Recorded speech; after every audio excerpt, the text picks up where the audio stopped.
station of Fox Sports. We are Baltimore. We are LA. Last night, Jesse Chavez went 6 strong innings and got the victory versus the Toronto Blue Jays with a little help from his friends. Now Chris Davis and the surprising Athletics come to town for a 3-game set. A's and Angels next.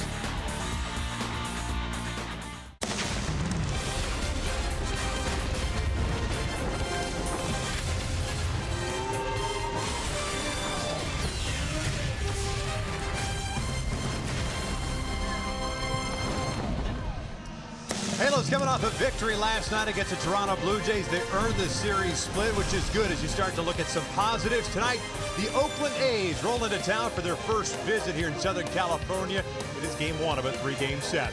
We welcome you inside the Big A and back to Angels baseball here on Fox Sports West, along with Mark Gubiza on Victor Rojas. And while the margin of victory was very, very little, and it was needed, obviously, because the offense continues to struggle. But Gooby, when you look back at yesterday's game, some little things needed to be done, and at least they got them done. Yeah, Vic, we said that was kind of going to be their key to be able to win that game. Yes, it is doing the little things, whether it's on the offense side, running the bases. And we saw a little bit of everything in that victory last night. Mike Trout goes the other way, doubles. You thought it was going to be a double, then a little slip by Jose Bautista. Trout turns on the afterburner after he was going to go for a headfirst slide in the second, ends up going to third with the triple. Albert Pujols coming up now. Situational hitting, base hit in left field produces that first run. So you see the way they were able to manufacture with some speed and a solid at bat. And then right here for me, that contact play read perfectly by Cameron Maven. Soon as Escobar hit that ball on the ground to the second baseman Travis, he was able to score. And then the pickoff, David Hernandez. We saw 3 pickoffs in the last 2 games by the pitchers for the Angels. And the game's finished off with an outstanding 4-6-3 double play. So there was some defense, there was enough offense, and some good pitching once again. The last 10 starts, though, for Angel pitching, 2.28 ERA. So they're keeping them in the game. The little situational things, aggressive base running, enable them to win, hopefully, again tonight. Jesse Chavez picked up his second win, but Norris notched his second Major League save. But tonight, Mike Scioscia hands the ball off to J.C. Ramirez in trying to pick up game 1 of this 3-game set. The Angels split a 4-game set against Oakland earlier this year. Let's see what they have in store tonight, as we're just about ready for baseball here at the Big A. Sit back, relax. Going to bring you the lineups and the first pitch when we return.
Company. Live life outside. And by your local Toyota dealers. Let's go places. Another pretty night here at the Big A for Angels baseball. Game 1 of a 3-game set. Mentioned going to break that the Angels and the Oakland Athletics split the first 4 games of the regular season up at the Coliseum.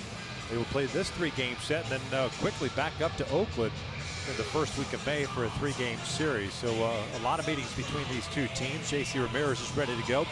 Oakland, since that 4-game series, has actually played much better baseball than I think a lot of people have anticipated. We were talking to Ray Fosse, and the truth be told, when you have low expectations, it's easier to kind of relax and just play the game, and that's what these guys are doing. They can swing the bats a little bit. And especially when you think about Marcus Semien, their very good young shortstop's going to be out for a long period of time this season, so they still haven't missed a beat. They're a team that, you know, when they win the close games, and then when they struggle, they will give up some runs and lose a game badly. But if they stay around the game, they find a way to be able to win, especially late in games. Let's take a look at Bob Melvin's lineup for the Oakland Athletics, who rolled into this one 3 back in the American League West with a 10-8 record. That's Jeff Decker will lead things off. He's in center field. Ryan Healy at DH.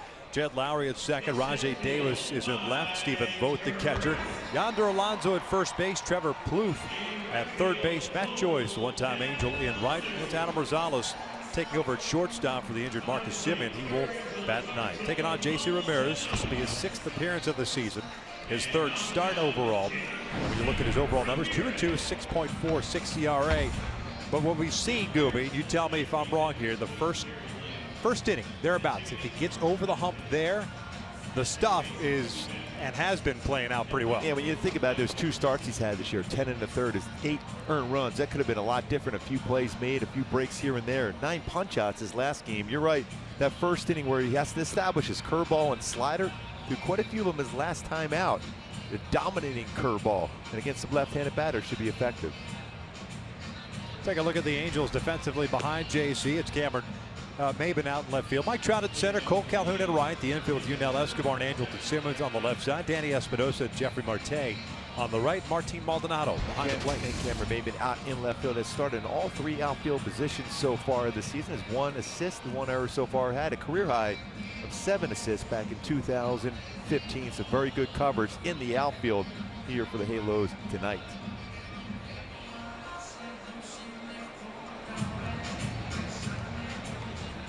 Angels with their victory last night. Now 9-12 on the year. 6-4 here at home. As Decker gets ready to lead things off. 6 for 22. The Oakland A's so far this year. Double, a triple, 1 RBI. The first one is in for a strike. Same umpiring crew that was here last night. Mike Michlinski is behind the plate. Jerry Lane, the crew chief, at first. Marvin Hudson at second. Toby Basner, who was behind the plate last night, over at third.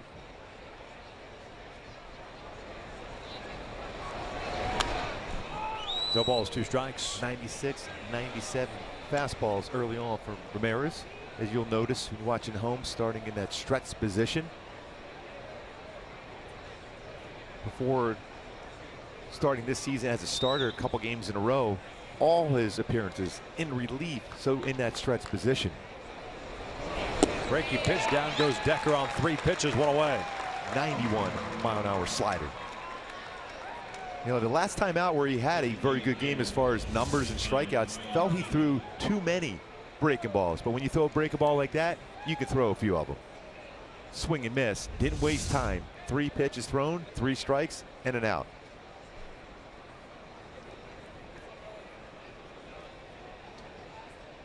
Ryan Healy swinging a hot bat of late.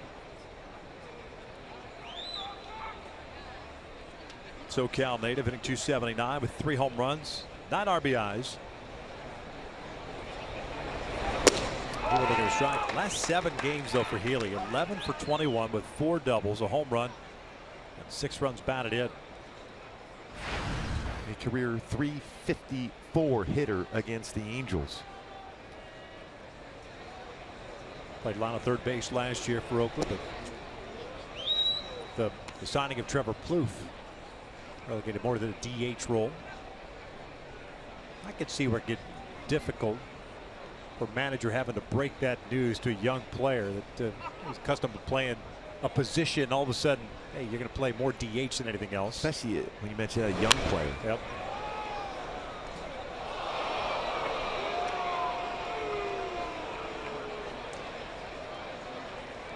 One ball, one strike.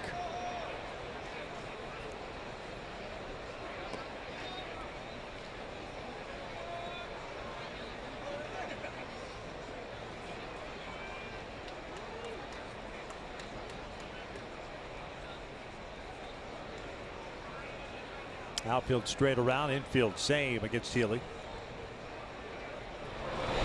Got him with a high fastball. Back-to-back punch-outs, 2 away. And that had some life on it at 98.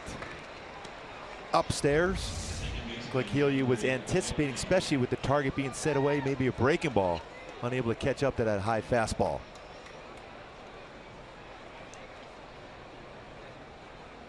Not exactly where Maldonado wanted that location, but at 98, you can get away with that, especially if it's above the strike zone.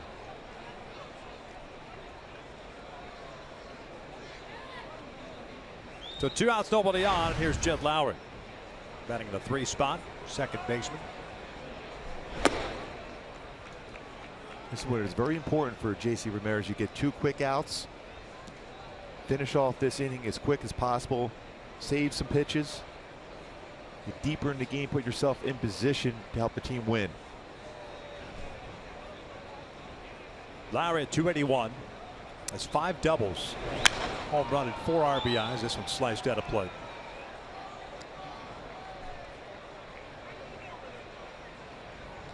Boy, the more you talk to J.C. Ramirez, he really is happy being in the starting rotation. And when you look at his stuff, power fastball, very good slider, curveball, he's more and more comfortable with, especially against left-handed batters, and a split finger changeup.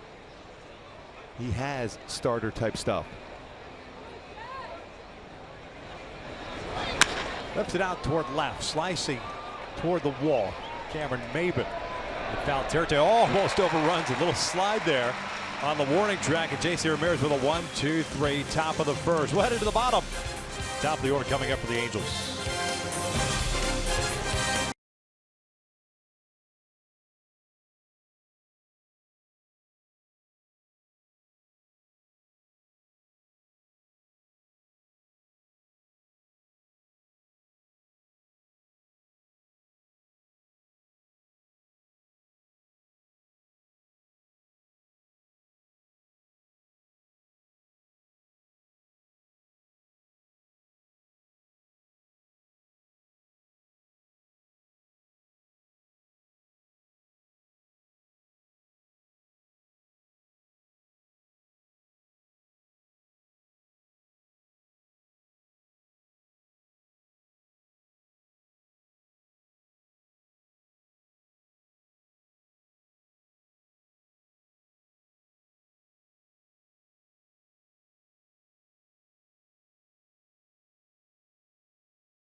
For J.C. Ramirez, 2 strikeouts and a fly ball to left as we take a look at Mike Social's lineup for the Halos. Now Escobar will lead things off and play third. Cole Calhoun at right, Mike Trout at center, Albert Pujols at DH. Jeffrey Marte, even with the right-hander on the mound, is back in the lineup at first. Andrelton Simmons at short. Cameron Maben on left. It's Danny Espinosa at second. Martin Maldonado in the catching, batting ninth. Taking on the 27-year-old right-hander, native of Norwich, Connecticut. His name is Jesse Hahn. Jesse Hahn, good fastball. He has a 2-seam, 4-seam, 92 to 96, slider, curveball, changeup. Go-tos to be successful against Hahn is be aggressive on the bases. You can steal bases against him. Giving up 9 stolen bases in 9 attempts last couple of seasons, and swing at strikes. He tries to get the expand out of the strike zone, especially with his breaking ball. Bouncer over the mound. Lowry has to glove it on the back. A little trouble with the transfer, but Still throws out Escobar. One pitch and one out for the Angels here in the bottom of the first. Oakland defensively stacks up like this. It is Davis in left, Decker in center, Joyce in right. The infield with Plouffe, Rosales, Lowry, and Alonso from third to first, and Vogt behind the plate. I mentioned Adam Rosales getting those starts, the majority of them in shortstop since Simeon went down and started the last 9 games. Shortstop career high as far as starts at shortstop, 33 back in 2013 for Rosales, who has 1 error so far this season in that position.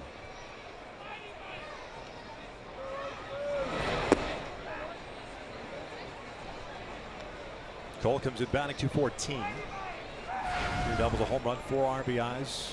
1 for 4 game yesterday afternoon.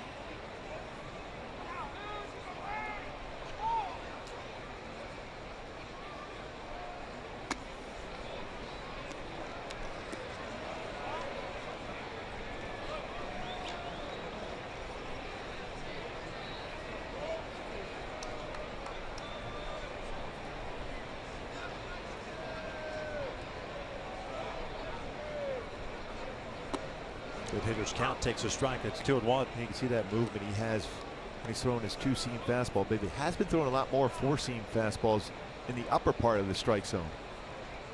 Generally will be a ground ball machine. He's only allowed 1 home run in 18 innings pitched so far this year. 2 balls, 2 strikes. See that running action, that sinking action, that fastball from Hahn. That's why you got to try to bring it in the strike zone. Easier said than done, especially when it's 94 with that late movement that he has. Cole's been in a tough stretch since the start of that last road trip in Kansas City. He's gone. There's 4 for his last 36. Go fastball right back away again. This location. Pretty good pitch to drive, and Cole, you can see the frustration, just missed that one.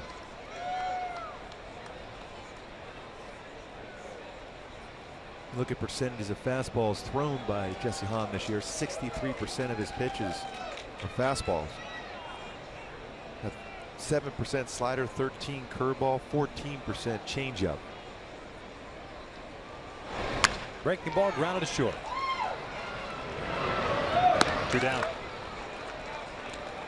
A Hyundai key for this game for the Angels to be successful. A little poison there. I'm talking about I want action. That means, again, trying to manufacture some runs. Mentioned 9 stolen bases in 9 attempts against Jesse Hahn in the last 2 seasons. Already 2 bags stolen against him this year. 7 for 7 against him last year. 4th game, 3rd start for Hahn this year. 15 hits allowed, 14 strikeouts, and 18 innings of work, and he will face Mike Trout with 2 outs and the bases clear. Trout took that first pitch, but at some point in this game, Trout will be aggressive on the first pitch against Jesse Hahn. When you look at the percentage of first pitch strikes, almost 66% of the time he will throw a first pitch strike, and Trout has been very good on the first pitch.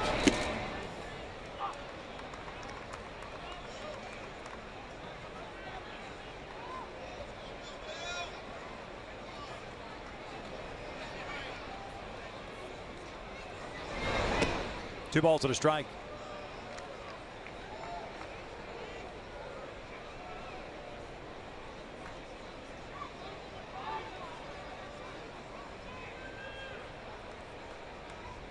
Two one. Just missed up. A 3-1 count. Like in the midst of an 8-game hitting streak. And one thing we noticed over the years with Oakland against Trout, they will pitch him inside a lot. They will try to elevate fastballs, but they will try to go inside. Good count to do some damage now. Going away here. Ran back just enough. That was with a question mark. In the vicinity, close enough to that outside corner. 95-mile-an-hour fastball.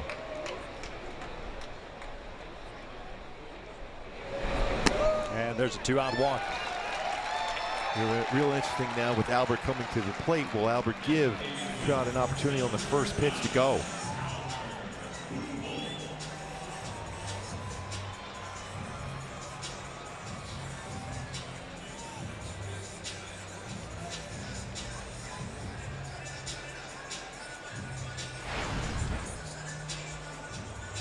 So Albert will come up with a man on and 2 outs.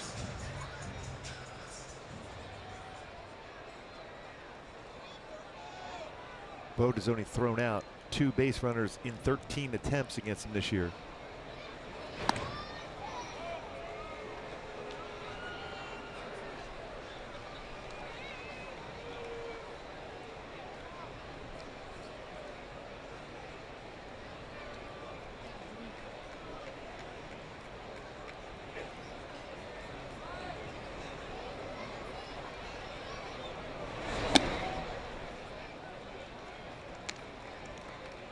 See a lot more fastballs upper part of the strike zone than we've ever seen from Jesse Hahn so far in this game. And that's something he has done of late.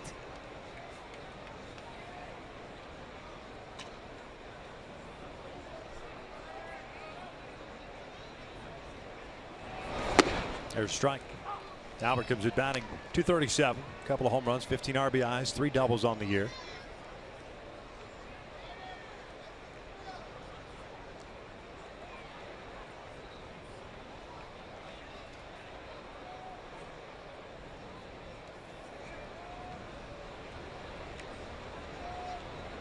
One. That's low. 2 quick outs for Hahn with a couple of ground outs by Escobar and Calhoun. And as usual, a prolonged at bat for Trout that eventually resulted in a walk.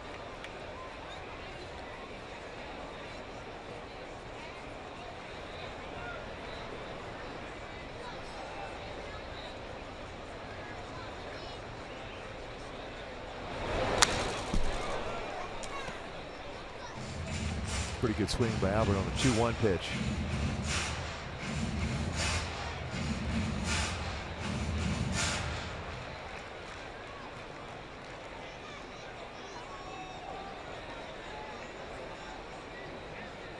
Pujols 8 for 18 in that series against Toronto. 5 RBI.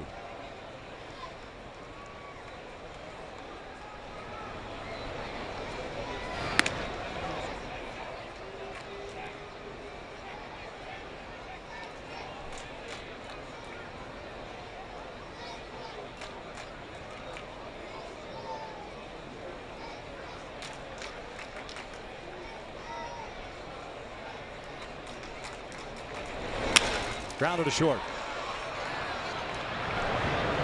Handles are down here. The first will head to the second with no score.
JC Ramirez had himself a 1-2-3 top of the first. It'll be Rajay Davis, Stephen Vogt, Yonder Alonso coming up for the Athletics.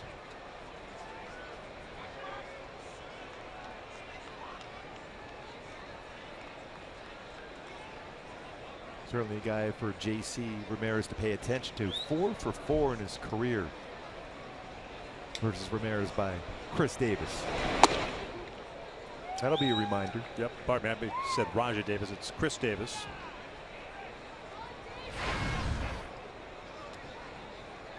That played in every game. So Bob Melvin gave him Sunday off. Oakland was off yesterday. This one's out to center. Hit well. Trout's got to go back on it, and they'll track it down. That's one of those you worry about, huh? Just keeps going. He squared that one up perfectly. And with Stephen Vogt coming to the plate, let's take a look at our Carl's Cam replay. Behind the plate, as a lot of times the catcher will do, will have the pitcher shake their head in anticipation of shaking off and going to a fastball. The reason why he's doing this is because he wants to put a curveball down. He gets Jesse Hahn to shake the head and then go back and throw a curveball. Most times a pitcher, when you do that, shake off, you'll go to a fastball to throw the timing off.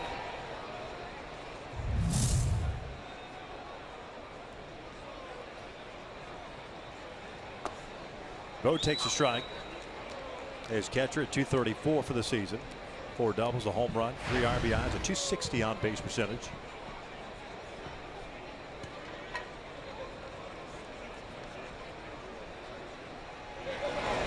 Breaking ball out to right. 2 down.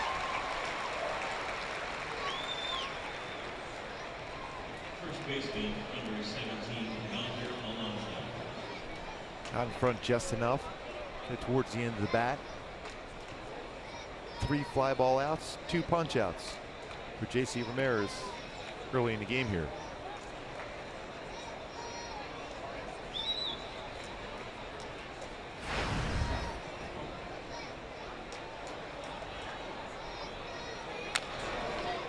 Alonso fouling that one at the plate. No balls and a strike on yonder. 5 for his last 12. It's off to a really good start. 292 average, 370 on base percentage. 7 extra base hits. His approach has been a little bit different this year. He's trying to lift the baseball, drive it in the air.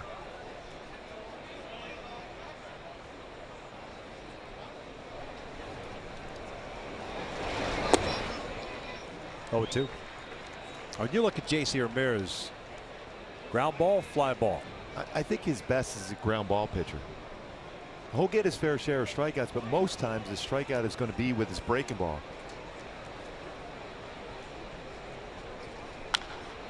That lower part of the strike zone with his slider. That's a 91-mile-an-hour slider, but he also has a very good curveball that he started using a lot more in spring training, knowing that he had a chance of being a part of the starting rotation. Wanted to add that other pitch. The change of speed breaking ball as being a curveball.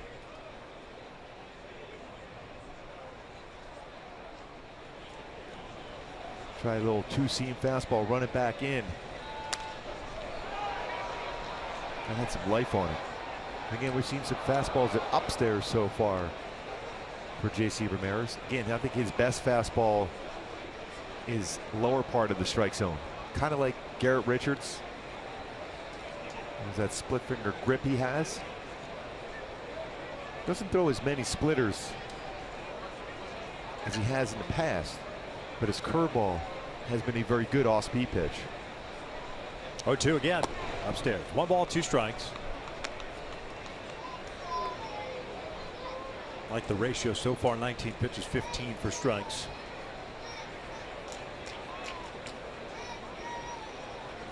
JC and what would have been Garrett Richards' spot in the rotation. Breaking ball, and that's out towards center. Towering shot. Trout tracking it over to his left. J.C. Ramirez has faced 6. He's retired all 6.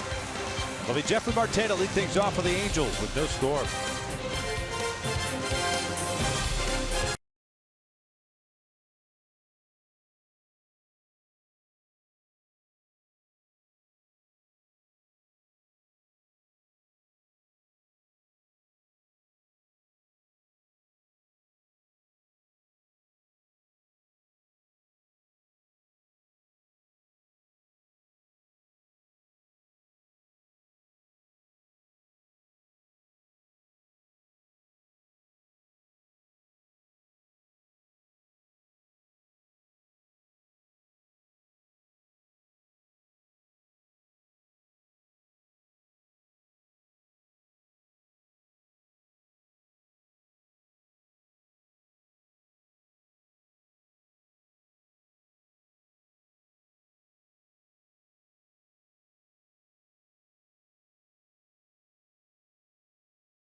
Angels Stadium.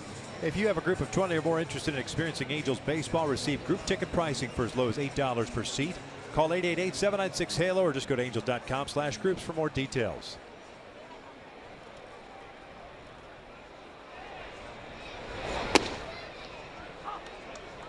Jeffrey Marte, a double, a home run, 4 RBIs so far this year. 147 batting average, going 0 for 3 yesterday in a walk. Rounds this one is short. Slight contrast in pitchers so far. 4 ground ball outs for Jesse Hahn, 4 fly ball outs for JC Ramirez.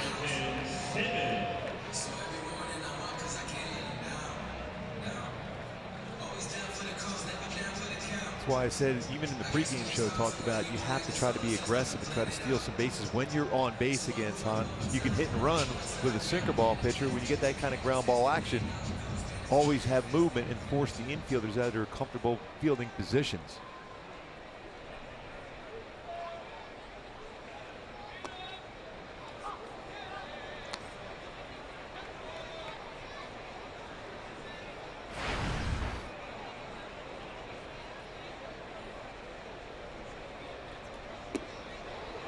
No balls, 2 strikes on Andrelton.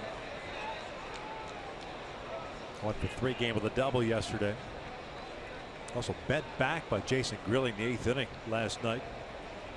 So he felt it in his back and his knee. So clearly all right.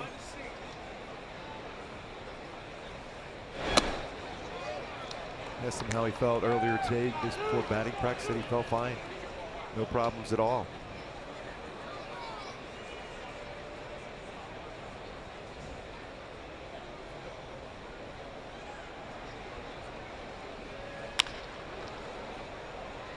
Count remains at 1-2. Hahn's last start was against Texas at home. 6 innings, giving up a run, 2 hits, struck out 4, walked 4.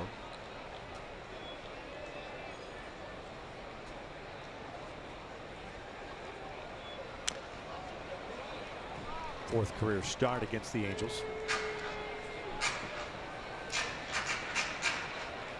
Just 9 starts at the major league level last year. ERA just over 6. Originally with the Padres. Out of Virginia Tech. Came over as part of that package deal that included Derek Norris. 1-2. And he went around. Home plate umpire Mike Michlinski says he doesn't need any help. Which he doesn't. It's his call if he wants it. It's a big curveball, 75-mile-an-hour curveball. Mike Scioscia's wondering why he didn't get help down at first, but you don't have to. You're right, Victor. It's a home plate umpire. And he went across the plate on that one. I love that. Wondering why he didn't ask for help, because he doesn't need to. It's the home plate umpire's job to call balls and strikes. Right. And if you don't see it well as a home plate umpire, that's when you go down and ask for the help.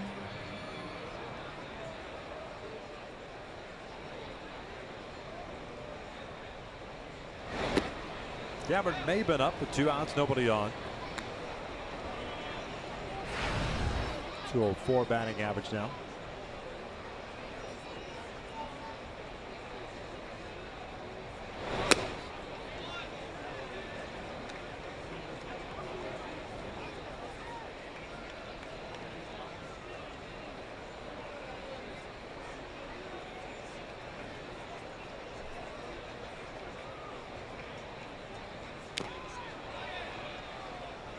They've got the shin guard of Vogt. 2-1 count. Hahn with a strikeout and a walk.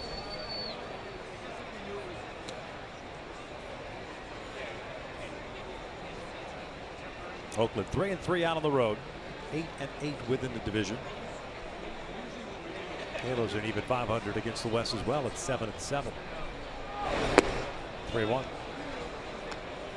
And you know, very solid game. Last game out for Hahn against the Rangers. Did walk 4.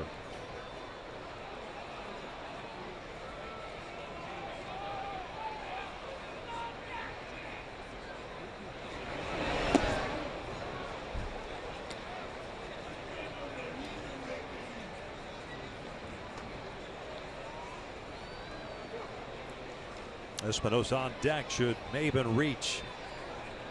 One base runner in the game. That was the walk to Trout in the first.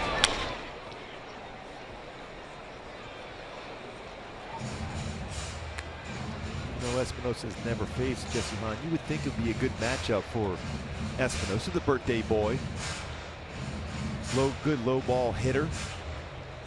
So far, we've seen a lot of pitches lower part of the strike zone. So looking and hoping for Cameron Maben to get an all base for him.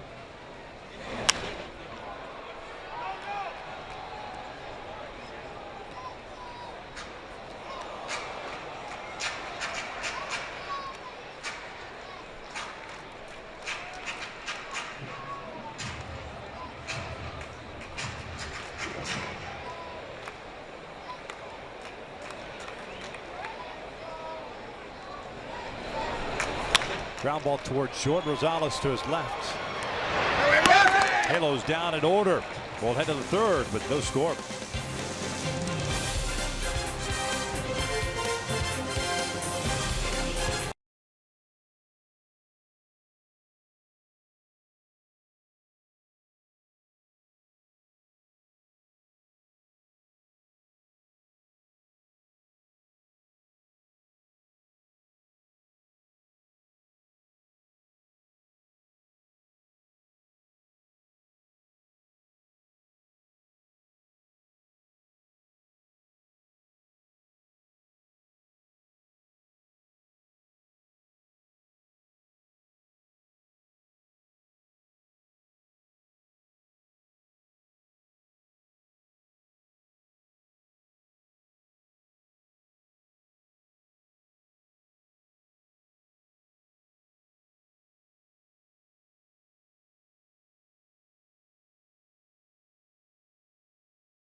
Job by J.C. Ramirez so far. 6 up, 6 down. He'll face the bottom third of the order. Folks, stay tuned for the Business of Sports, brought to you by Auto Nation, featured in tonight's post-game show with the one and only Ken French. Yes. Leading the charge. Whack, whack. With his playoff beard. And a dapper three-piece suit, by the way. Yes, he does. Bringing it back. Oh, yeah. Plouffe, Joyce, and Rosales for the Athletics in the third. JC with a couple of strikeouts and 3 fly ball outs in the second, 4 in the game.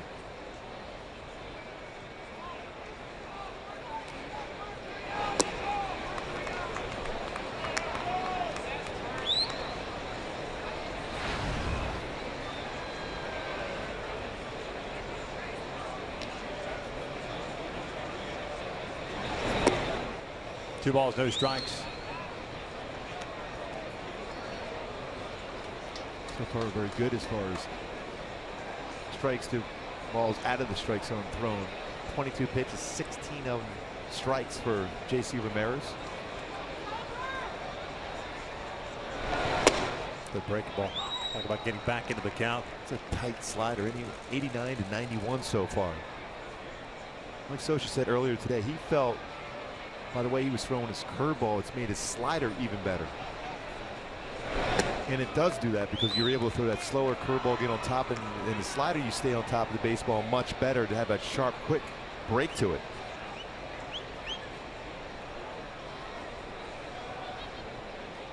Ten total pitches in the second. This is bounced over to third and gloved by Escobar. And out.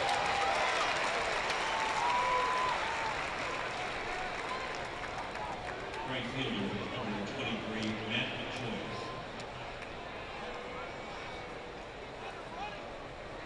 He's playing that little backhand by, Escobar. Able to get Plouffe out.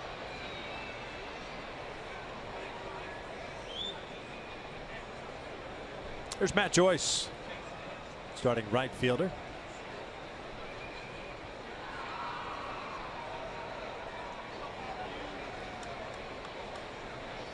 Shift on, but Escobar playing up, now taking a few steps back.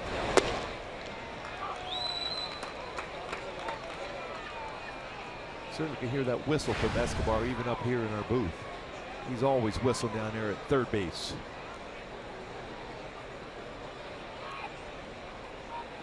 Joyce slicing one out the left.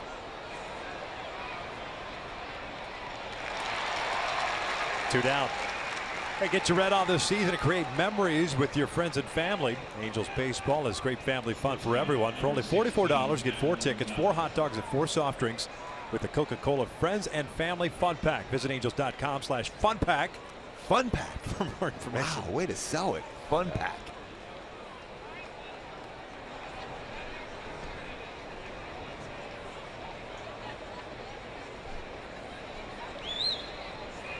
There's Adam Rosales, the shortstop. Always very good on a high fastball. You got to be careful of that first pitch high fastball against Rosales. That's baseball he can hit well.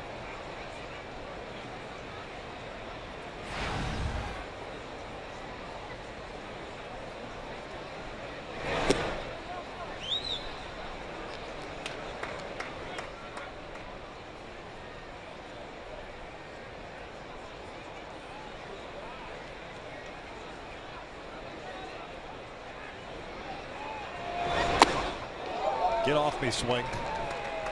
Evens up the count. That's a person who likes a high fastball, but that fastball had some serious running action.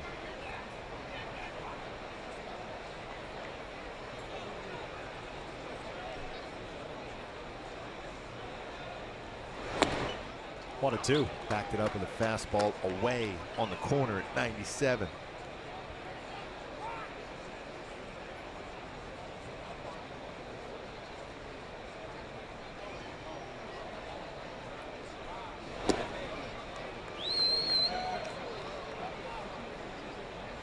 It's a pretty good take, though, especially when you paint a fastball at 97 right on the corner. And a hard slider at 91, just half a baseball off the corner.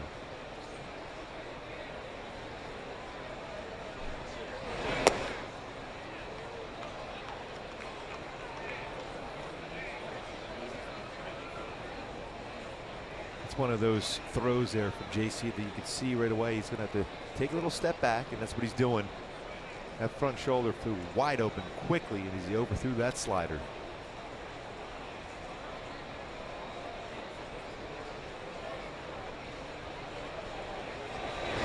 3-2, popped him up.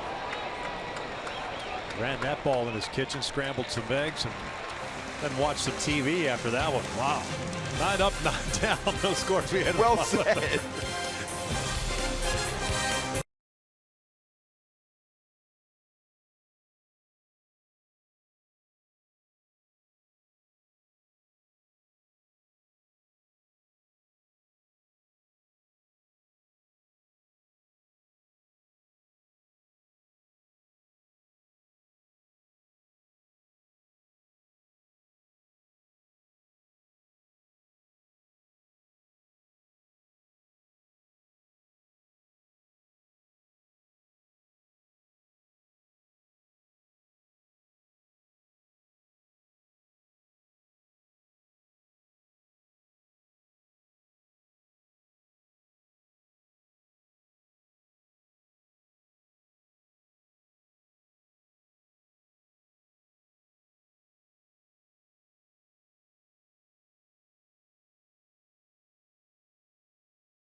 Curry, and today we had a very special and emotional first pitch. As many of you knew, Hall of Famer Rod Carew had been on the waiting list to receive a new heart and kidney since he had his massive heart attack back in 2015. And this past December, he received both a heart and kidney from former NFL tight end Conrad Rulin, who passed away from a brain aneurysm at the age of 29. And it was that transplant that gave Rod Carew a second chance at life.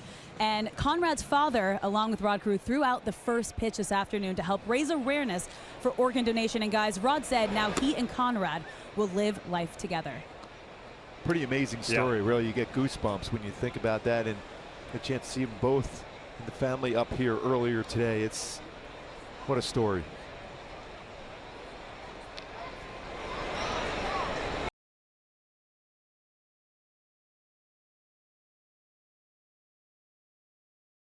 Not go to spring training this year for the first time in forever for Rod.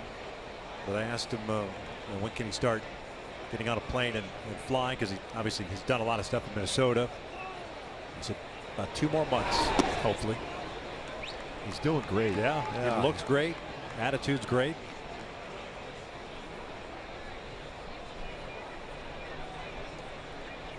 Hahn ahead of the count at 1-2 on Espinosa. 8-9-1 for the Angels.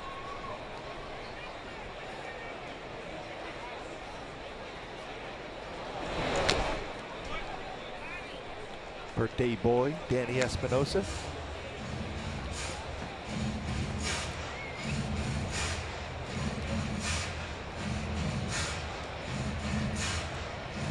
Hit 3-0.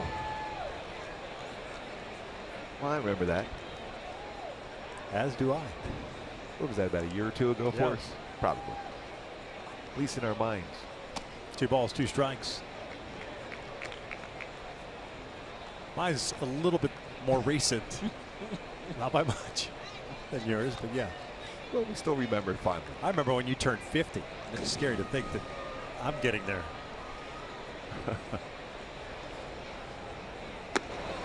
Espinosa goes down swinging, second strikeout for Hahn, 1 out. Yeah, if there were some pitches downstairs, went upstairs on that fastball.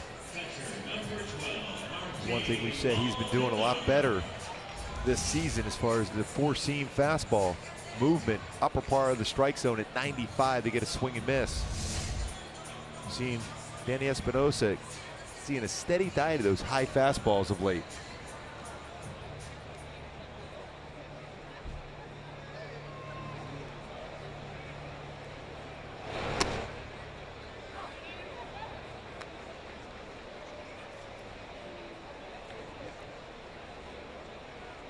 Maldonado 267.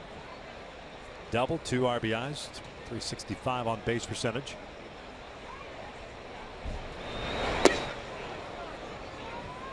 Boy, both pitchers tonight with a lot of movement on their fastballs.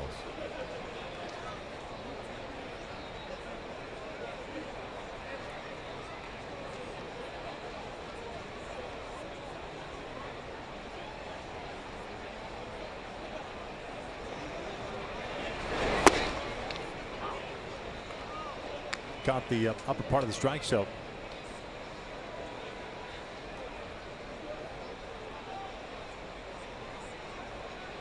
One ball, 2 strikes. Breaking ball, and down goes Maldonado. Back-to-back strikeouts, 2 outs. Arc to that pitch, 12-6 break. And a lot off that when compared to the fastball. You're talking about almost a 20-mile differential in the speed of his fastball and his curveball. Now takes a strike, and the reason for that being fastball, the sinker is kind of at the same release point as a slider, right? Yeah, exactly. So that's why it's hard to be able to throw a curveball in that same arm slot and not give up that you're throwing something different. There's another curveball there. Most times we think of curveball guys straight over top 4-seam fastball guys. Even a former lefty here with Oakland, Barry Zito, same way, 4-seam fastball up, big curveball from that same arm slot. Fastball grounded right back to the mound. That's 7 in a row retired by Jesse Hahn. 3 in the books. Scoreless.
Stadium. No batter has reached first base against J.C. Ramirez as of yet. Jesse Hahn, on the other hand, matching him. He's faced one extra batter. That was because of the 2-out walk to Mike Trout in the first inning. So we got ourselves an old-fashioned pitcher's duel through 3 innings. We've seen that quite a bit of late for the Angels. You talk about coming into this game, Matt. Talk about the ERA in the last 10 games for starters, 2.28 ERA.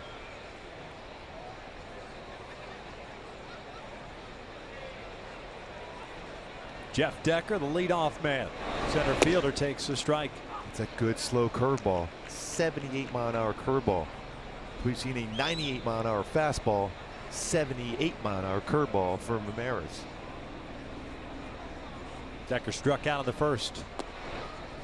27-year-old has been up and down in the last couple of years in the big leagues with San Diego, Pittsburgh, Tampa Bay last year, and now with Oakland. Supplemental first-round pick back in '08.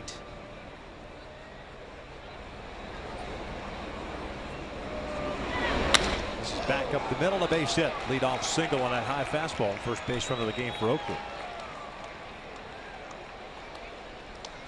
And talked about best fastball from J.C. Ramirez is that lower part of the strike zone. This one was elevated, and Decker hit it right back up the middle. 1 stolen base this season.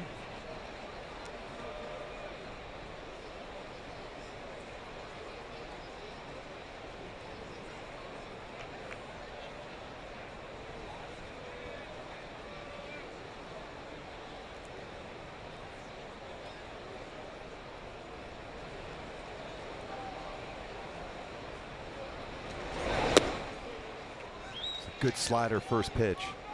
Seeing more and more off-speed pitches now as the game's starting to progress. For J.C. Ramirez, a very good breaking ball last time out when he had 9 strikeouts.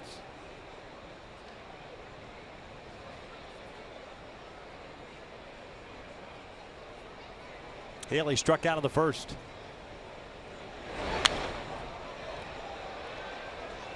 Another hard slider away.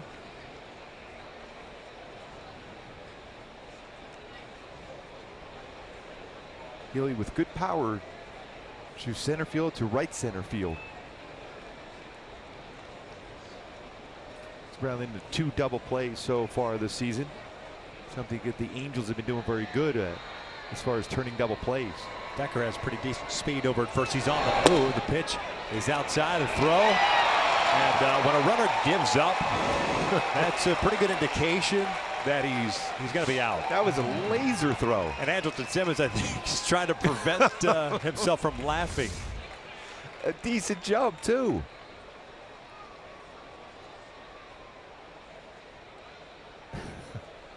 Disco Uncle. What a throw. Now, 2 stolen bases in 8 attempts against Maldonado this year. So he's throwing out 6 of 8.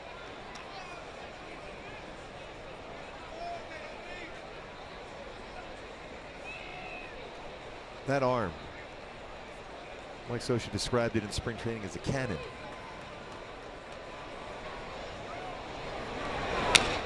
Tap her off the body. Yeah, the best way was it spring training. Shoemaker talking about Maldonado. Ducked fast, turned around, and all he heard was the whoosh go by. You better make sure you duck. The tops of baseball as far as that pop time, as far as a catcher catching the baseball and throwing at the second. Outstanding throwing arm. Swing and a miss. Down goes Healy, 2 down. You know you're feeling pretty good when you're upset. You got a strikeout, J.C. Ramirez, because that slider was a little bit up in the strike zone. See, it stayed up at 90 though. Got a swing and miss. Upset with himself about location. That's when you know you have a good feel for it. See how frustrated that he didn't get exactly where he wanted. He wanted down and away. Still enough off the difference between the fastball and the slider to get a swing and miss. 3rd strikeout for J.C.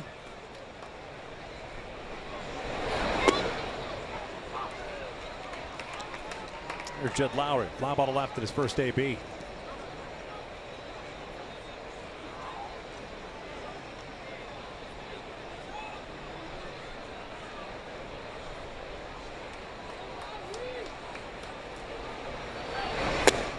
check swing. Nope.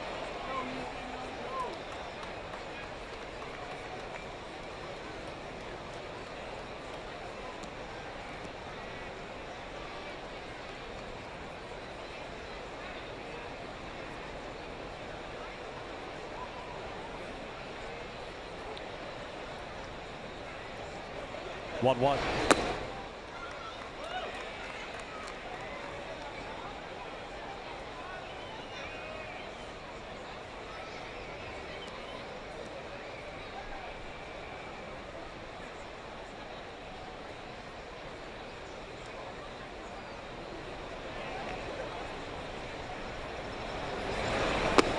2-2.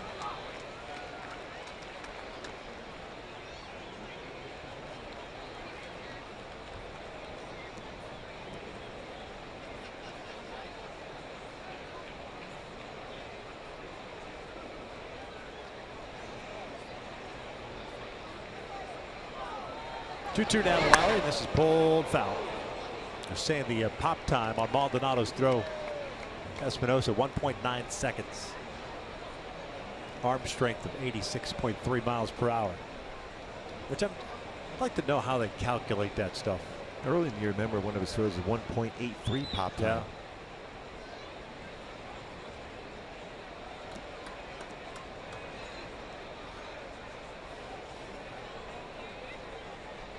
That was an impressive throw because Decker had a pretty decent jump.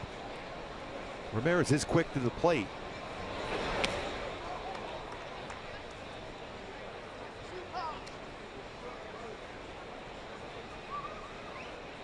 It's like when Jesse Chavez is on the mound, he's very difficult to steal against. And you add in the fact with Martin Maldonado behind the plate, makes it very difficult for the team to try to manufacture a run with their feet. Try to steal bases.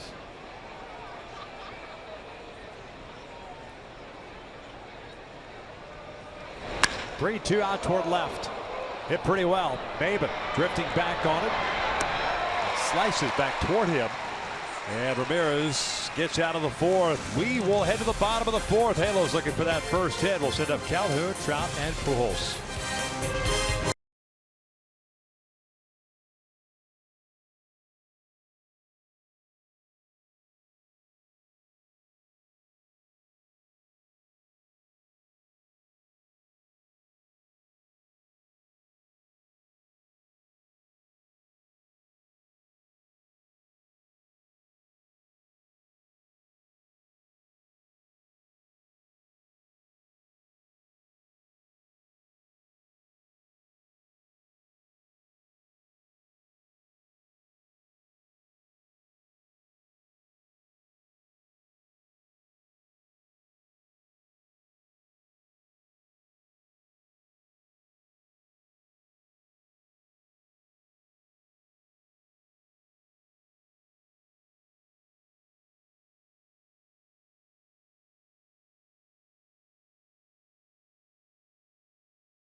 Major League Baseball and baseball fans, this is truly amazing.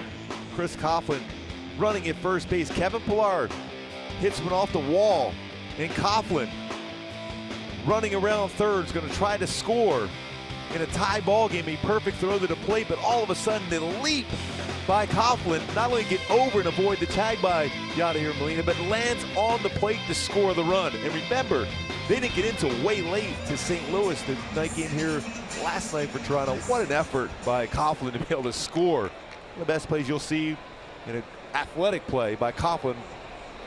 Unbelievable leap.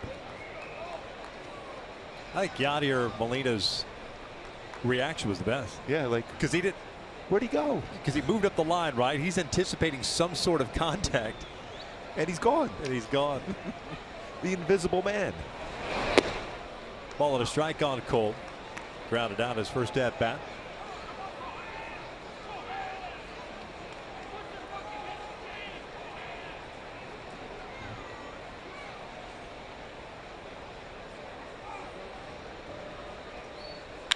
Ground ball over to second. Victor, this is one at a time when Mike Trout coming to the plate right now. I think you're going to look to see if he's going to be aggressive. Mentioned Jesse Hahn, 65.5% of the time he will throw a first pitch strike. And Mike Trout, since last season, .571 batting average on that very first pitch. Took the first pitch, first at bat, 24 for 42 when he puts that first pitch in play for Trout. This is the time you might see Trout try to drive a baseball.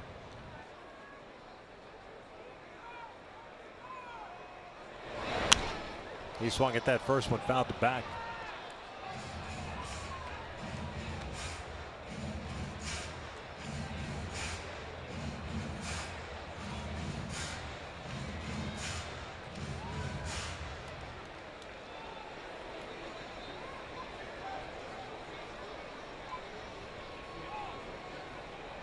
Mike worked the walk in the first, the only base runner for the Angels. Chopper toward the middle. Rosales has it going to his left. Low throw dug out by Alonso. And Albert Pujols coming to the plate now. And now it's time for the driver's seat, brought to you by the new 2017 Kia Sorento. Albert Pujols just 156 hits away from that magical 3,000 mark. The only player ever to get 3,000 hit with the Angels. Rod Carew back in 1985 for the Hall of Famer.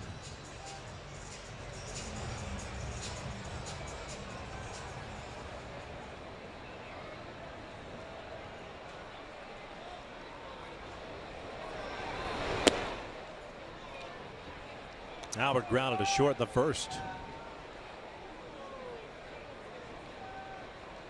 Nine in a row retired by Hahn after the walk to Trout. Ground ball, foul.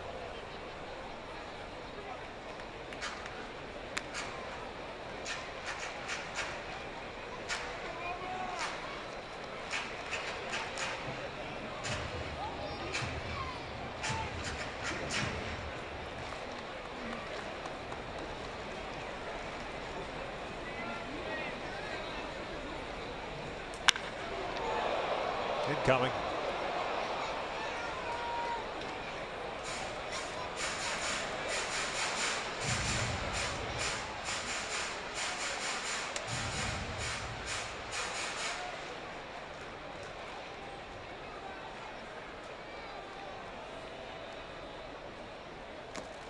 And now it's foul tipped into the mid, and the Angels down in order once again. Fourth strikeout for Hahn. We head to the fifth. Still with no score.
to you by Hyundai. There's no better time to buy a new Hyundai than now. See your local Hyundai dealer. Visit buyhyundai.com.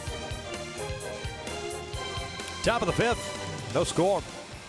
Heck of a pitcher's duel we've got going here. J.C. Ramirez so far 49 pitches. 3 strikeouts, no walks, 1 hit allowed. That was a leadoff single to Decker in the 4th, but then he was erased. So Ramirez will still face the minimum 12 through 4 innings. Gets Chris Davis, Stephen Vogt, Yonder Alonso.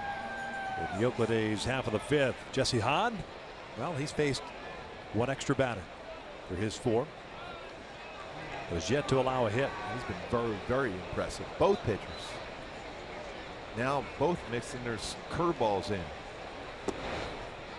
Davis lined one to center field in the second. So he's 0 for 1. .214 batting average. One baseball that actually has been squared up in the game. Harvey Davis a .286 batting average. He's ahead of the count at 2-0. And that, even though you're dealing, right, that line out to center still lingers. Yes, plus the fact he was 4 for 4 in his career, so even that out he made was allowed out. Watch out.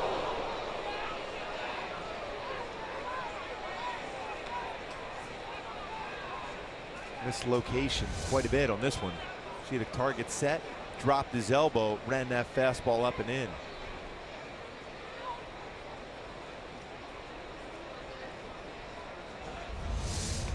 He will be swinging here 3-0, especially knowing his numbers against Ramirez. And there's a 4-pitch walk to start the 5th. And now it's time for Jewels of the Trade, brought to you by Ram Trucks. Talk about that arm strength for Martin Maldonado, how quick he got rid of that baseball. Pop time 1.91. Gets rid of a perfect throwing motion. It's all about that quick first step and momentum going forward to the base. And a perfect strike where Decker said, you know what, this died. I'm done. This is going, wow. There's some pretty good arm strength there between short and second. Well, Maldonado goes, hey, I can bring it up there too, close to 90 miles an hour.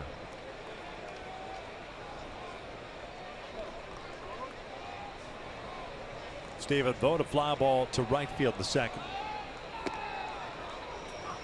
Good pitch there because he was geared up, Vogt, for looking for a fastball. You can see he was drifting forward. 78-mile-an-hour curveball.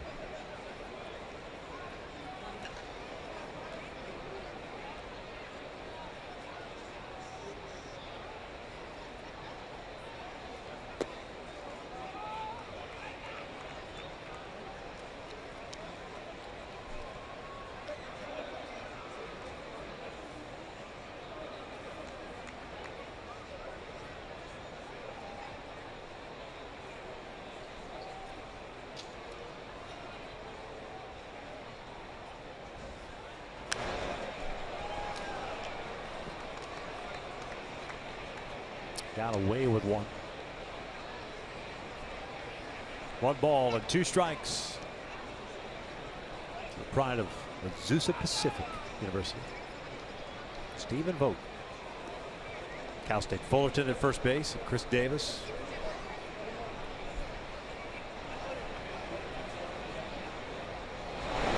Down he goes.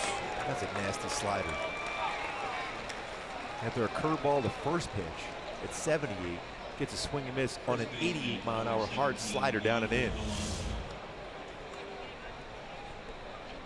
See by that tracer how sharp that break is. And the rotation of a slider down and in. Great location. If you make contact, you're pulling it foul or off your foot. Alonso steps up. Davis over at first.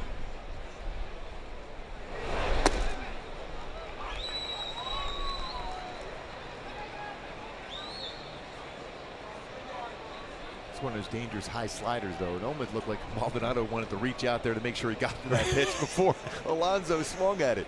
I'll take the catcher's interference for you instead of a 2-run home run.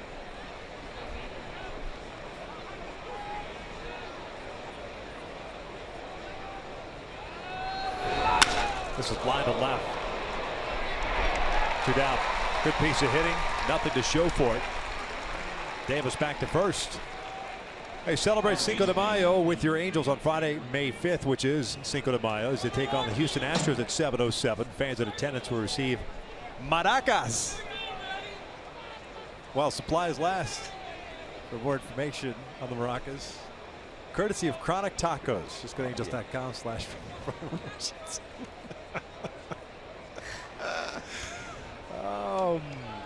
Gooby playing the air maracas. Yes, getting ready. Not too far away. Oh. Can't take the rocker out of you, huh? No. Even with maracas. That'd be awesome if there was some dude with maracas in Anthrax or something. They were at a hotel in Houston. Yep. He's playing right across the street. That would be impressive to be able to play some Anthrax with that. Yeah. The tambourine player, Blue Oyster Cult, right? Yes.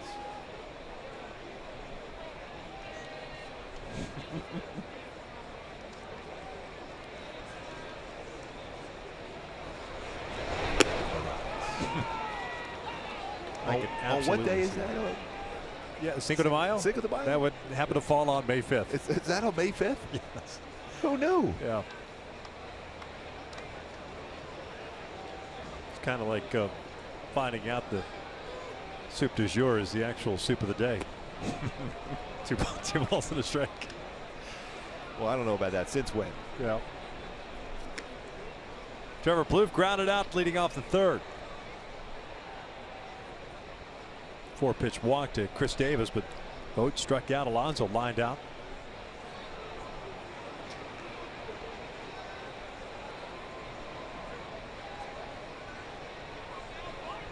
A bigger lead for Davis. Line to right. Here comes Cole. Inning over. We head to the bottom of the 5th inning.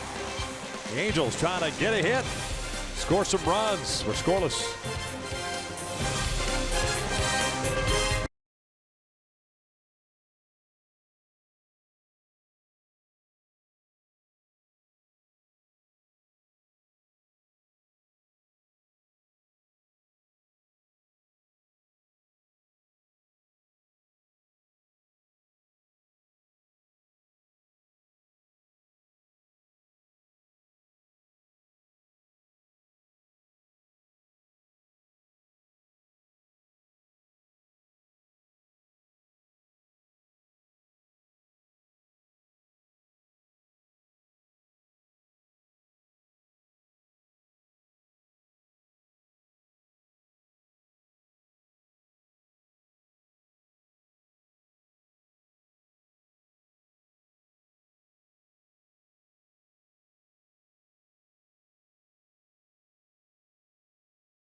I'll remind you, this copyrighted telecast is presented by authority of the Los Angeles Angels and may not be reproduced or retransmitted in any form, and the accounts and descriptions of this game may not be disseminated without the express written consent of Angels Baseball LP.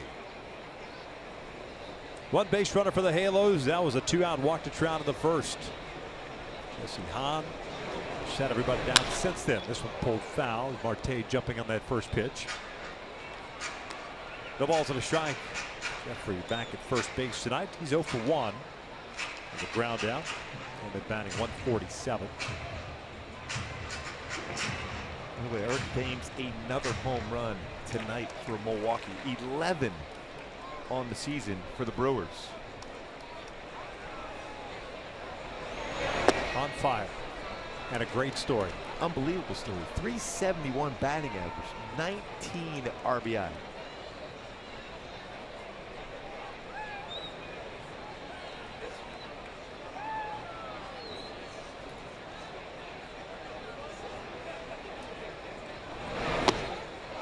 One ball, two strikes. Ron challenged Marte with a fastball, a very good fastball hitter, but upper part of the strike zone, got it by him. Generally the part of the zone where Marte could do damage. And he'll go down swinging on the breaking ball. Strikeout number 5. All of a sudden starting to spin that a little bit more frequently here of late. Straight over the top on that one. 12-6 break. Not easy from that arm angle to do so. Rotation of a curveball is compared to a slider out in front. 75-mile-an-hour curveball.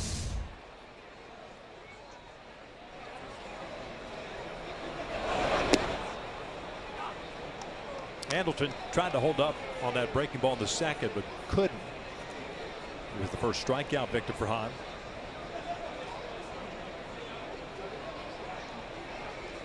No good numbers in his career versus Oakland.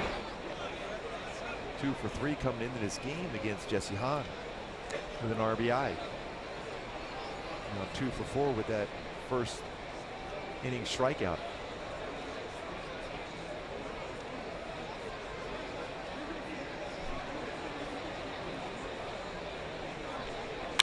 Slice to right field, a base hit. The Angels' first hit of the night comes off the bat of Andrew Simmons. Now for me, this is where that action begins for the Angels. Nice swing there for Anderson Simmons. Now 3 for 5 against Jesse Hahn. Long look over at Ron Renicky. Couple of stolen bases in 3 attempts for Simmons.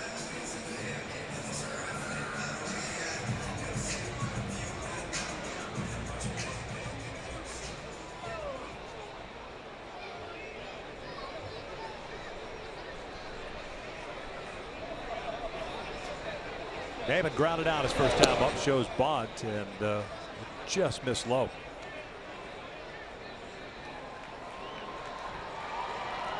Not a bad idea, especially if you push bunt to that right side of the infield.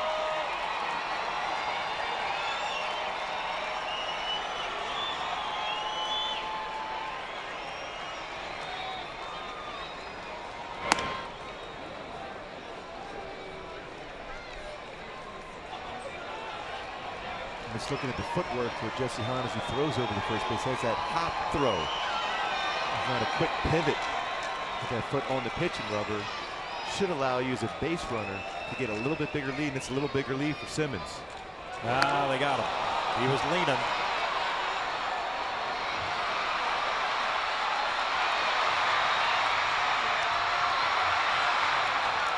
Lowry applies the tag, 2 outs.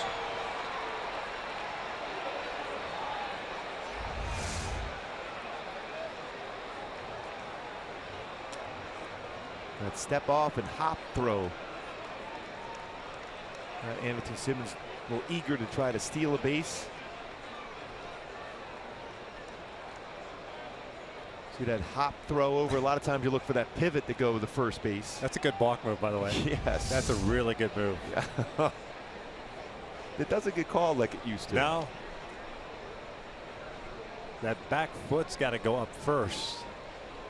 The collapsing of the front Yeah, leg. front leg That's collapse. usually an indication Yeah. you're throwing home. That's a good one, though. Yeah. Credit him. Maben lines one out to right. Gets hauled in, and the Angels are done here in the 5th. Off to the 6th we go, still with no score.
to you by the all-new 2017 Subaru Impreza. Subaru's symmetrical all-wheel drive plus 28 miles per gallon. More than a car, it's a Subaru. No score between the Angels and the Athletics. The first game of this three-game set. Let's go back to the pickoff move by Jesse Hahn on Angels and Simmons. And you see in that front leg, once you lift that front leg up and bend that, you have to go home. And then he spins and throws a first. That's what threw Andrelton Simmons off, because anytime you see that, you're going to go. See, he collapses that front leg, hops up, and then throws the first. When you collapse that front leg at all, you have to deliver the baseball home. That's why Simmons was going, anticipating the pitch being delivered home. But it was quick enough, very difficult to detect for the umpires. It's kind of the old quiet tip of the cap, because it's a pretty good one. It's a good one. We've seen a few pitchers over the years with that move. And we've all taught that move to various high school teams and little league teams, that move. The quick lifting that front leg, because as a base runner, that's what you're taught. You see that, you're going, because that means the pitch is being delivered home. Matt Joyce, a fly ball to left in his first at bat. Behind in the count at 0-2.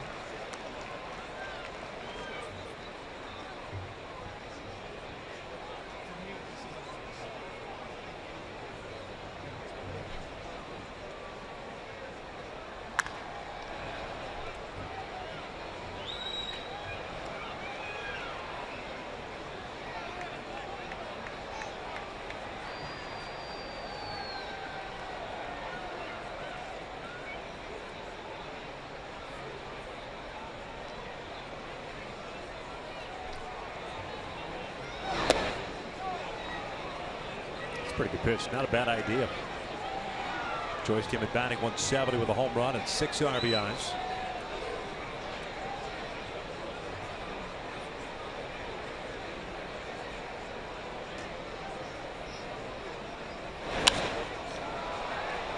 You know, even going back to that move by Jesse Hahn, Victor, I think it's important for Alfredo Griffin to remind Jerry Lane at first base to keep an eye on that front leg if there's a base runner next inning. And then you'll see him look for that. If there's a bending or movement on that front leg, they can call it. Otherwise, it's very difficult to detect. But as a first base coach, that's when you run out there and remind him of that. Swing and a miss, got him with a fastball away. 1 down, strikeout number 5 for Ramirez. Especially by judging from this game, runs could be at a premium. So any base runner you get, try to get him into scoring position. Great moving fastball. So good off-speed pitches early in that at bat against Joyce, and finish him off with a 96 running fastball. Yeah, teams have combined for 4 base runners. Nobody's gotten past first.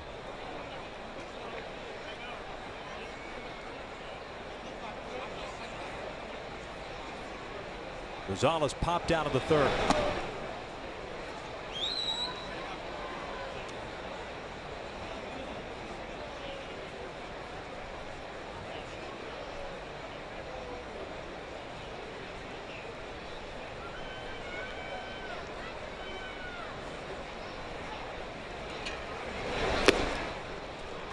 Up and in, down the way, the old school.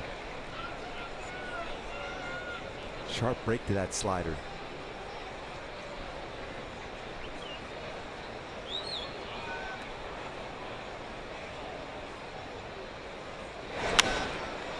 One and 2.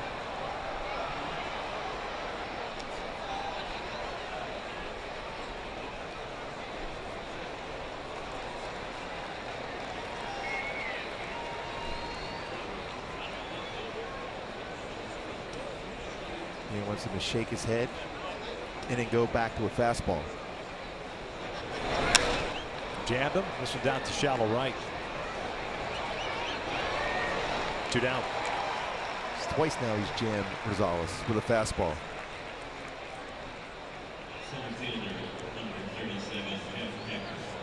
Saying something, considering it's all Adams hunting for his fastballs.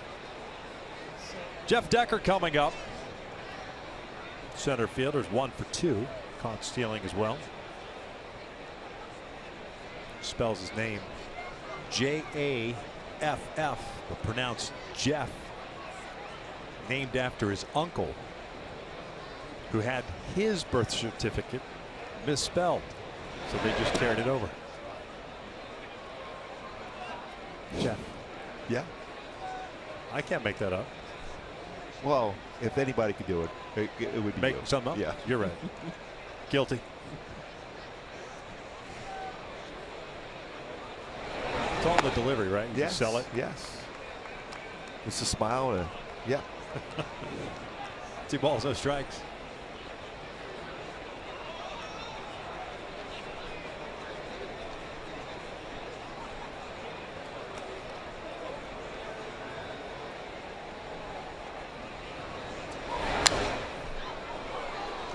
That's a high fastball. It doesn't have quite that movement. And you saw that fastball that he struck out Matt Joyce with in his lower part of the zone at 96.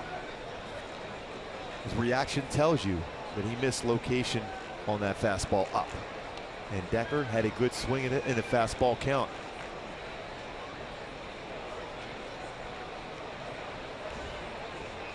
Two one. Got it. 3-1 count. 77 pitches now for J.C. Ramirez. Season high last game out with 83.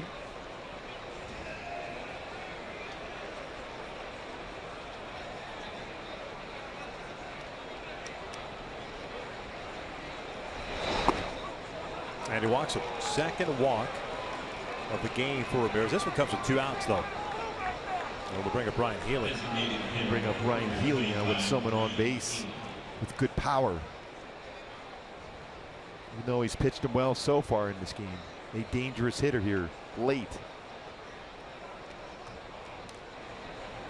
A couple of strikeouts.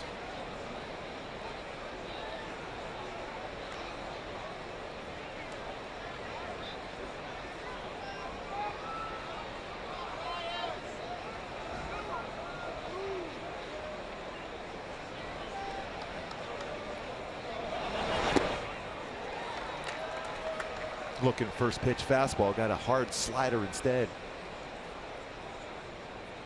And so far, that slider against Healy, he's really kept it middle away. And again, I think it's a product where Mike Scioscia said that about his curveballs helped his slider because he stayed on top of that baseball so well to have that good downward action.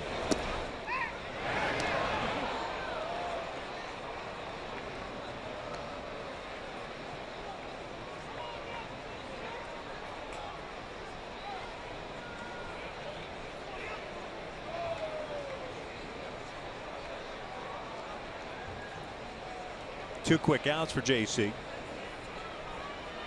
Got a walk to Decker. Going through a series of signs, Scioscia to Martin Maldonado. In case you want to have a pick off. That's pretty close to a quick pitch and threw the timing off. A good slider once again. As long as you go to that discernible stop, you can be quick to the plate.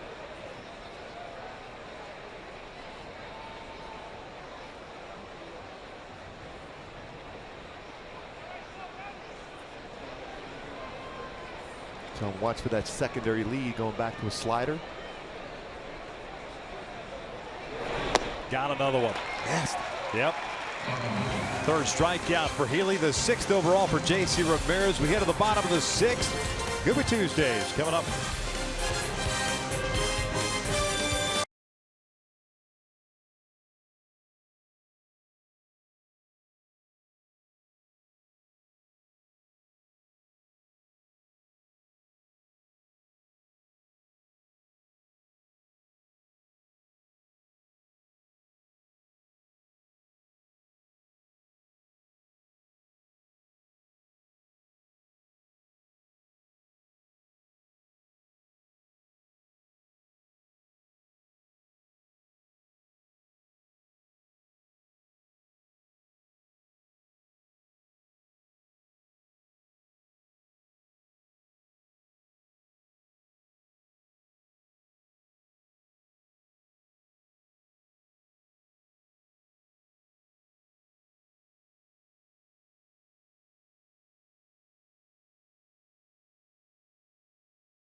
is your favorite candy?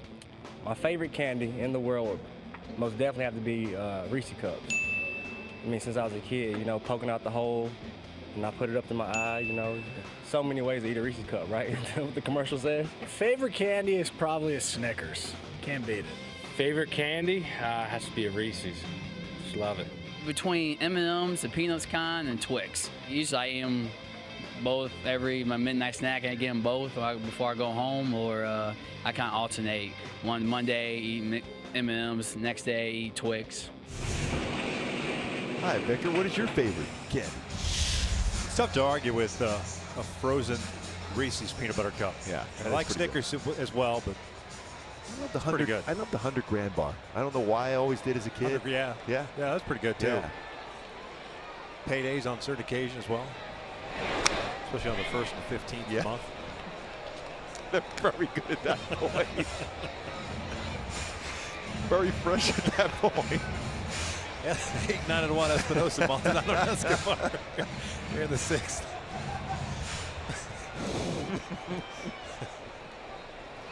Danny struck out in the 3rd.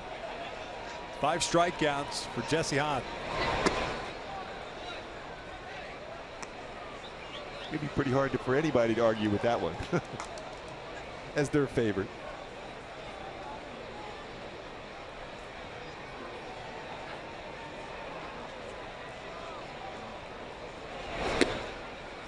Two balls and a strike.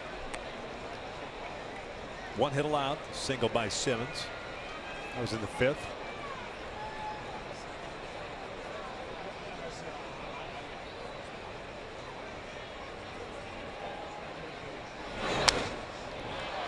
That's a good swing right there for Espinosa.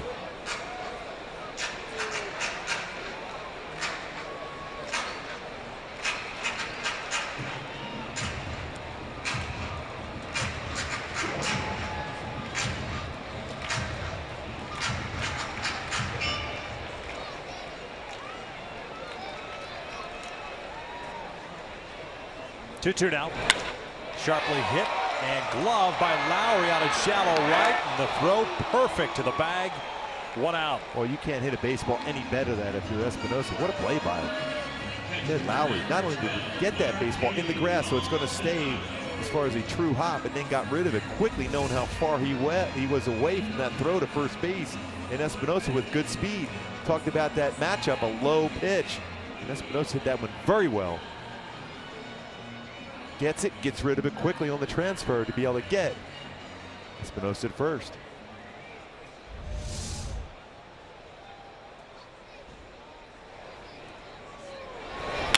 Ground ball towards short. Rosales gloves it.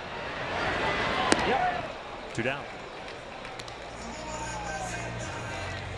Well, straight over the top on his throws from shortstop. He must have had a good curveball back in the day. He pitched it all for Rosales.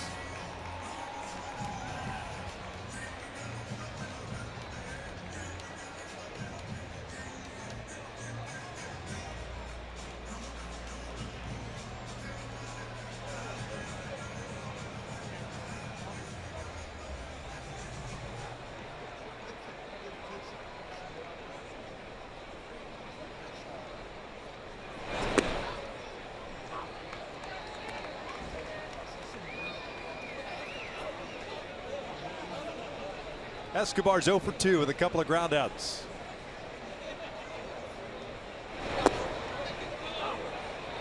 Well, got the lower part of the zone. Yunel does not agree with it. 0-2.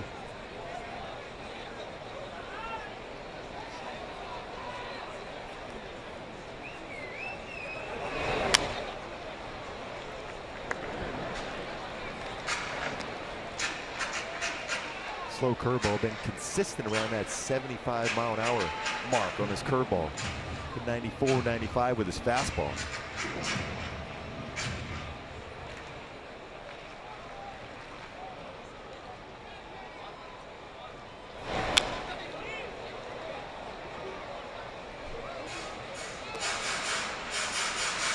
About that pitch differential as far as the speeds. Best fastball 95, slowest curve 75. We thought 20-mile differential between those two pitches. And he'll throw that 95 upper part of the strike zone to follow up with the curveball.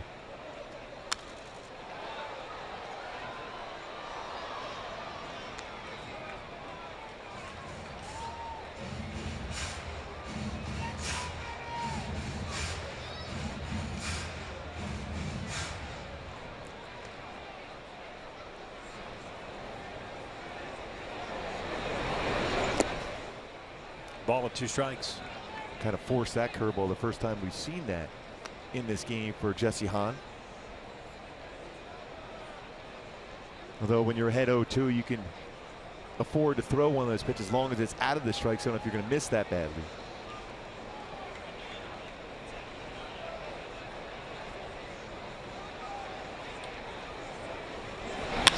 Sharply hit towards short.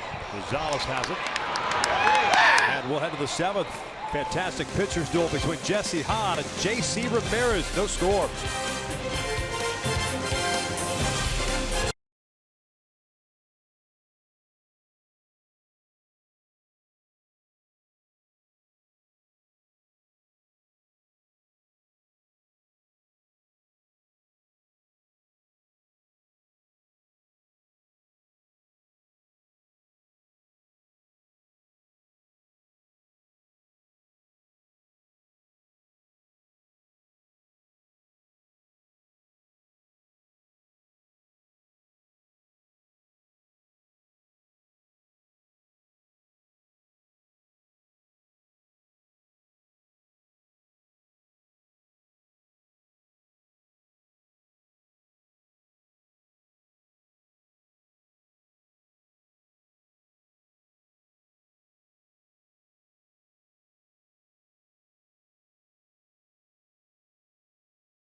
Being brought to you by the all-new 2017 Chrysler Pacifica Hybrid.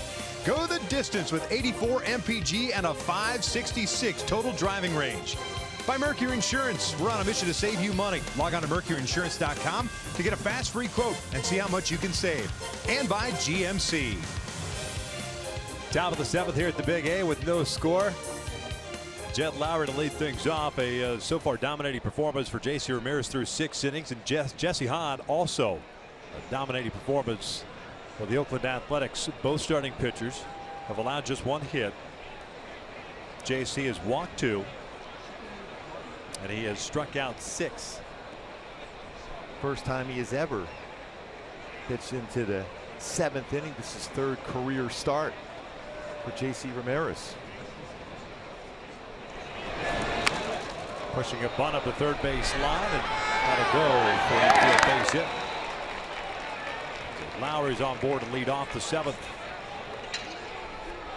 After hit twice, hitting a fly ball to left. And with a shift on, see how far away Escobar is playing. All Lowry has to do is put that ball down the line. It's a base hit, especially late in the game. You want to bring him a little closer to 3rd base because that's the thought process he's going to have, especially when you see a guy dominating like he has tonight. Scoreless or tight game late? Absolutely. Make him beat you.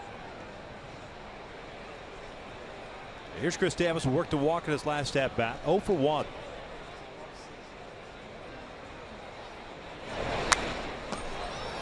Another good hack against J.C. Ramirez.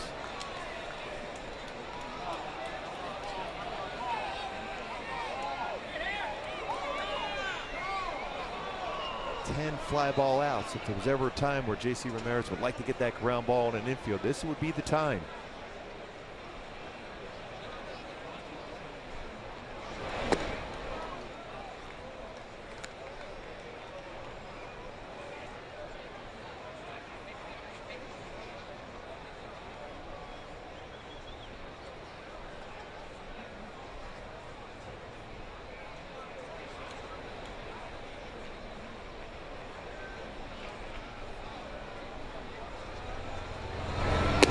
breaking ball. That slider has been filthy tonight. He has stayed on top of that pitch.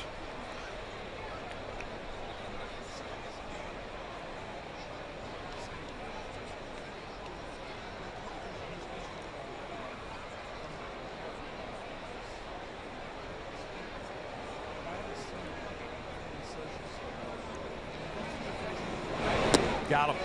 That one backed up.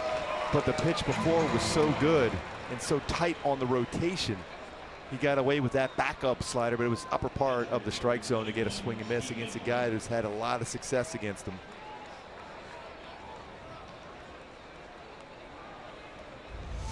And this pitch before the strikeout, sharp down and away at 88, and he followed up with an 88-mile-an-hour slider that backed up the upper part of the strike zone. Same speed, different break, different location of the strike zone.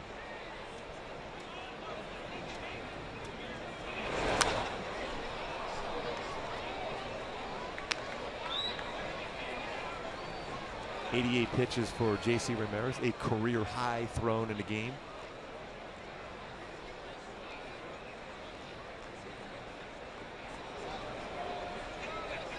Action in the Angel pen.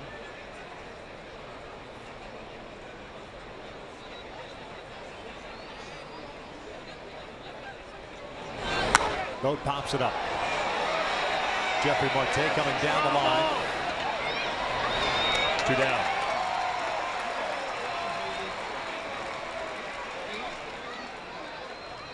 Good decision, Marte. It didn't look like Maldonado saw that real well off the bat. A good decision for Marte. An easier play as a first baseman coming in for that pop-up as compared to Maldonado going out of that crouch position to be able to try to catch that one. Jose Alvarez loosening. If JC gets Alonso here, run it back out for the 8th. With his command, yeah, no doubt. Alonso hit the ball well twice, but nothing to show for it. 0 for 2. Overthrown fastball.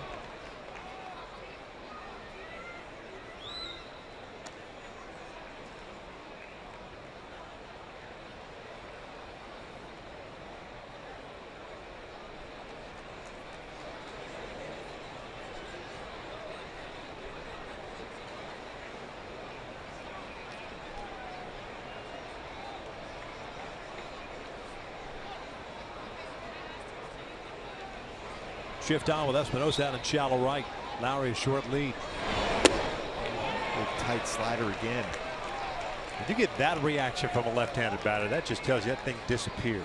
Yeah, because you're looking to try to do some damage, and you're starting that bat hit out, and then that late break forces you to stop the swing. He's thinking that pitch is going to be out over the plate. Yep. You know, at least in his zone to do some damage. He's at least thrown 1 or 2 of those two-seamers in, so it's in the back of the head, right? Yep. Breaks his bat, loops one out the left center field. Simba racing out into the wild, hauls it in, and the 7th is in the books. You talk about some coverage. Anderson Simmons has it everywhere in the infield dirt and the outfield grass. Great play, going back on it, keeping the scoreless tie here, going to the bottom of the 7th.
7 solid innings for J.C. Ramirez. Talking with Charles Nagy. Angels do have some action in the pen, so maybe they pull the trigger on it. But I tell you what, he has been absolutely nasty, having allowed just 2 hits, 2 walks. Excellent stuff. We were talking about him on the pregame show. When you look at his stuff, it plays favorably for a starter. Giving a hug to Martin Maldonado. What a job he did behind the plate once again tonight. 7 innings, 7 punch-outs, no runs for JC. Cole shoots one out to left. Davis moving back to the ball from Carey. Huh. That ball just kept going and going at left field. 1 down. And my Hyundai key for this game, the perfect guy to have come to the plate right now after that swing from Cole Calhoun is Mike Trout. I want action, especially after the performance of J.C. Ramirez. They'd love to see some action, whether it's get on base and steal or just run around the bases on a big fly. Again, look for him to be aggressive. First pitch.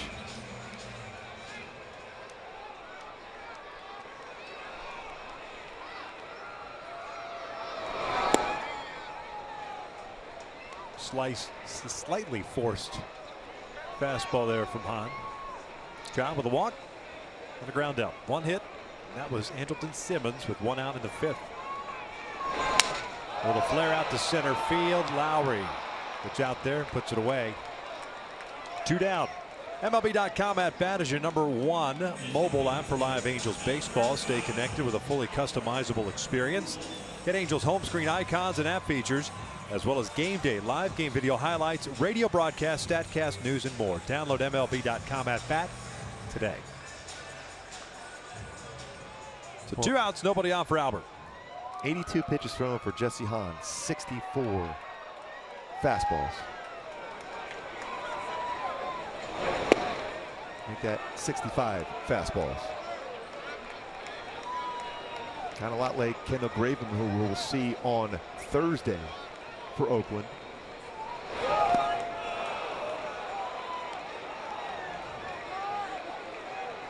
Albert with the ground down and a strikeout. 0 for 2.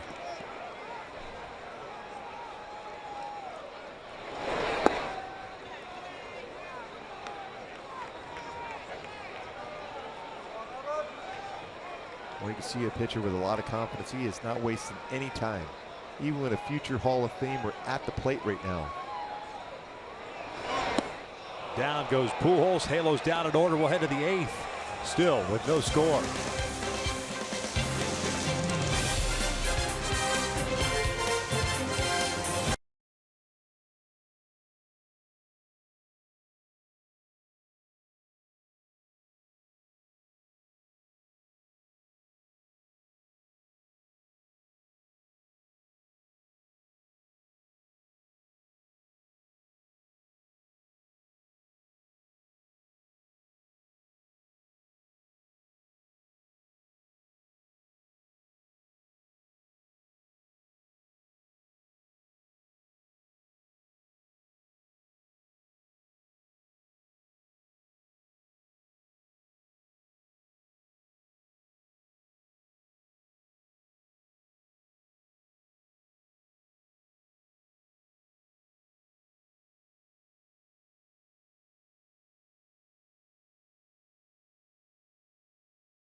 We head to the top of the 8th inning. We're scoreless between the A's and Angels. Game #1 of this 3-game series. Kent French with you back outside the Big A. And don't forget, following this one, it's all about Angels Live.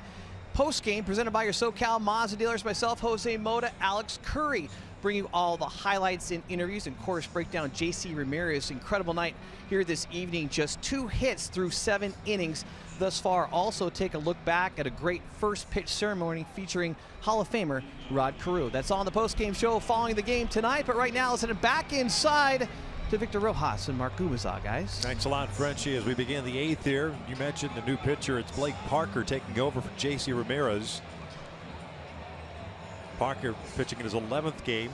0-1 record, a 2.89 ERA, 9 1/3 innings, 15 strikeouts and 2 walks. And he'll get the bottom third of the order with Plouffe, Joyce, and Rosales due up. And that power fastball is going to be 91, 95. Curveball, hard curveball, and nasty splitter.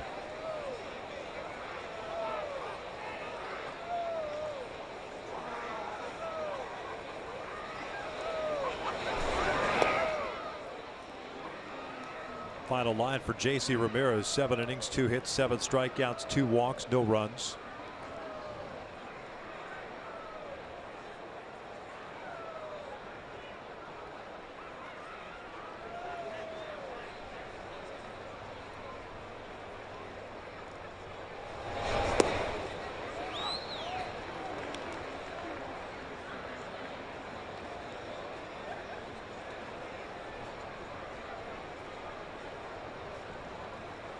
Plouffe 0 for 2. Grounded to third, fly ball to right.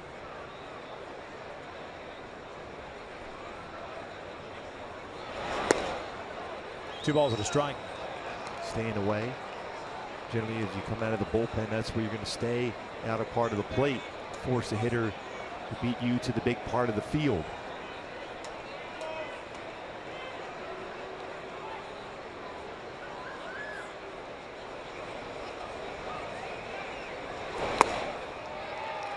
Life in that fastball.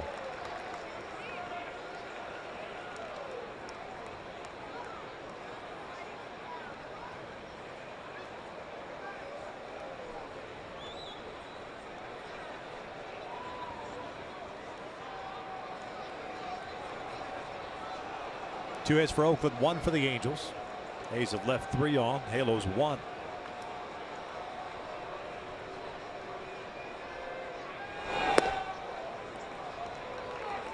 Full count. As we've seen in these tight, low-scoring games late, very important to get that first out. Take away some options for the opposing managers. Mike Scioscia's hoping to get that first out here of the 8th. Got some help from Plouffe. Otherwise, you're looking at a leadoff walk. J.C. Ramirez, with the help of Martin Maldonado, did not allow a base runner to get to second base through 7 innings. Decker trying to steal in the 4th was gunned down. Everyone else was stranded at first. He didn't even quite get to second base on that stolen base attempt. And 2 of those 3 that were stranded were leadoff base runners. Leadoff walk to start the 8th. Take a look at the Honda probables for the Angels and A's series. Sean Manaea going tomorrow, the lefty. It's Matt Shoemaker's looking for his first win of the season, and Kendall Graveman makes the start on Thursday. Ricky Nolasco going for the Halos. Yeah, Graveman is throwing the ball very well, just coming off the disabled list. Ricky Nolasco get a few extra days after picking up his first W. The season last time out, Matt Shoemaker threw the ball very well his last time out, also going 7 very good innings. Tyler Skaggs, speaking of 7 innings, back-to-back starts for him.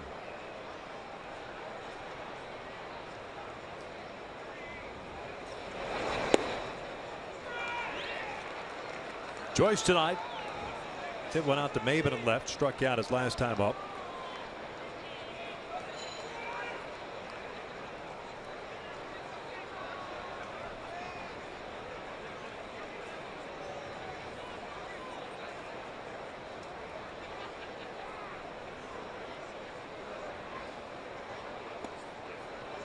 Is that off speed pitch? 0-2. Back-to-back split finger fastballs from Parker.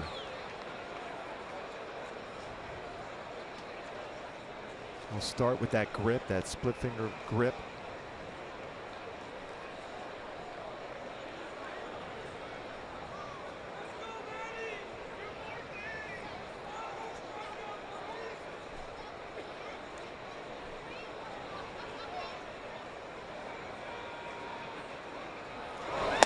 1-2.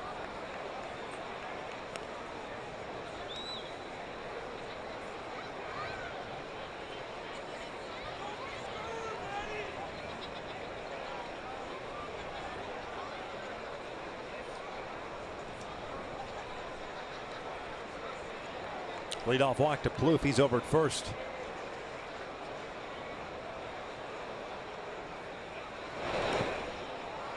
Good block by Maldonado.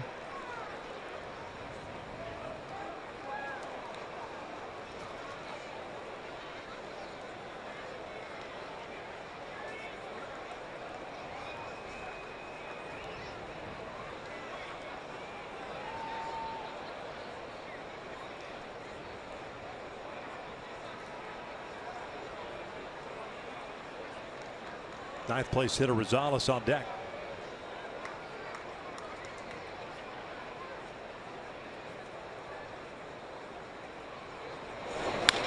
Bouncer to the right side. That's Espinosa. Fires to Simmons for one. The relay back, not going to get him. I wonder, just spitballing here, Marte had a little stutter step at first base. I think you have a better chance with him because that's a longer throw, even though Espinosa has a great throwing arm. It's forced an extra second or so. If Marte gets to that baseball, throws it quickly to Simmons, you might be able to get a 3-6-3 double play. See from this angle. And it may have been tough. But still, the lead runner, the most important thing there. Espinosa, what a good throwing arm he has. And even make that close to those two in the middle of the infield between Espinosa and Simmons. Fun to watch. It's a 1 out, 1 on. It's Adam Rosales.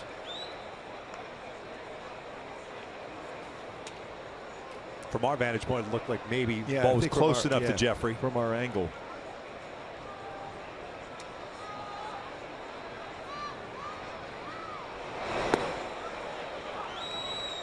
Rosales tonight popped out to short. Got jammed, hit a fly ball to right. 0-2.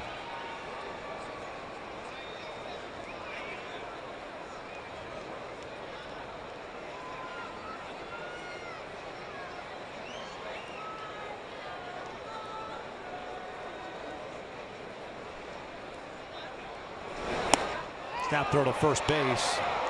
Joyce gets the hand back in there. Even though you don't get him, but what it does is force Matt Joyce to get a shorter secondary lead. See him trying to get that secondary lead, get out there a little bit further in case Rosales makes contact. But then that quick throw over is going to shorten that secondary lead. More difficult for him to be able to go first or third if a ground ball gets through the infield.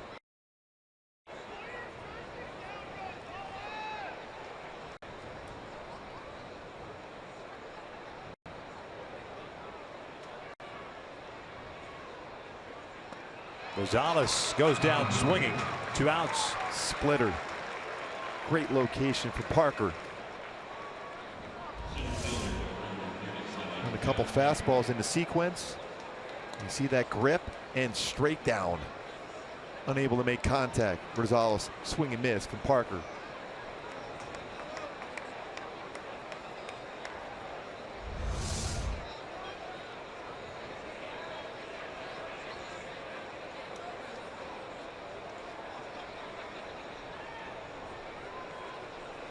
Top of the order now, Jeff Decker. 1 for 2 with a single and a walk. Snap throw again to first base. That's a pretty impressive scoop and throw. And when you have an arm like that, you might as well show it off. Not easy to catch this baseball on one hop, but still have the presence of mind to throw back to first base. Right underneath the feet of Decker, but a quick throw over. Just sailed on him a little bit.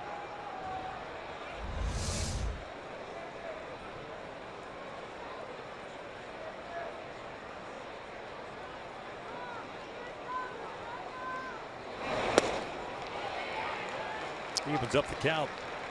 So far this season for Parker, 10 innings pitched, 16 strikeouts.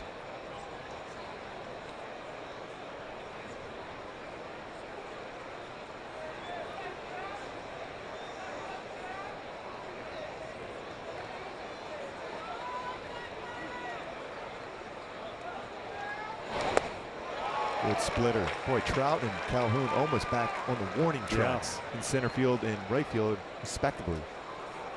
Matt Joyce at first base looked like he was creeping a little bit. Thinking about taking a walking lead.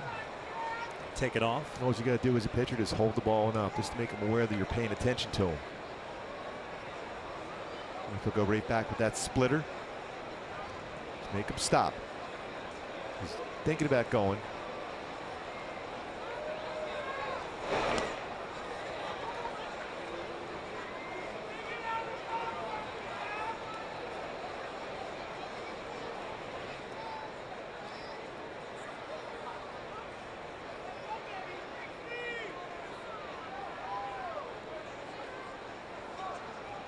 Great matchup between J.C. Ramirez, Jesse Hahn, Blake Parker taking over here in the 8th for J.C. 2 balls, 2 strikes. About to throw his 20th pitch here of the 8th.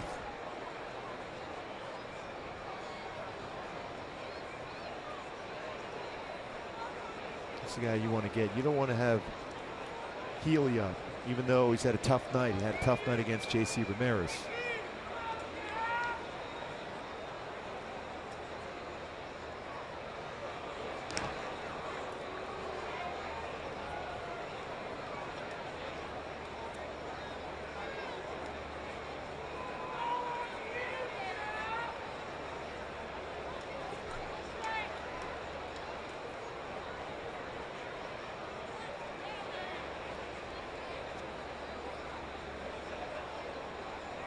Joyce had a big jump. Doesn't matter. Decker strikes out swinging.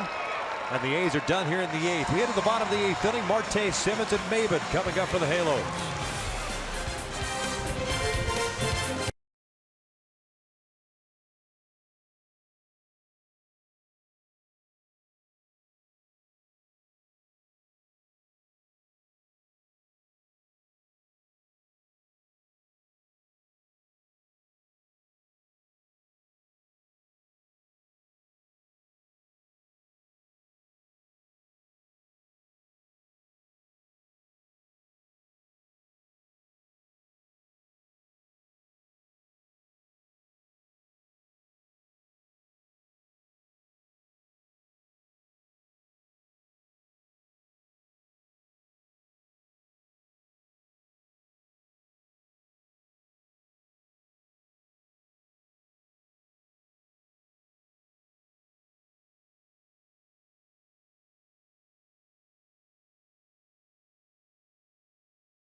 For the Oakland Athletics, he's allowed just 1 hit and 1 walk. That's it.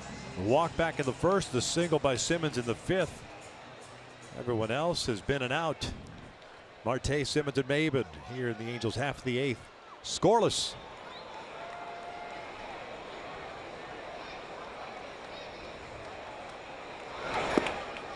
Well, he does have 1 complete game in his career. That was a shutout back in 2015. So he's been in this position before. Not a lot, but he's been there. And that was a pitch that was in the strike zone that Vogt did not frame for him. Framed that one well to get the call because it was a little bit off the outside corner by Stephen Vogt. Now Melvin looking on, seeing his starting pitcher excellent tonight.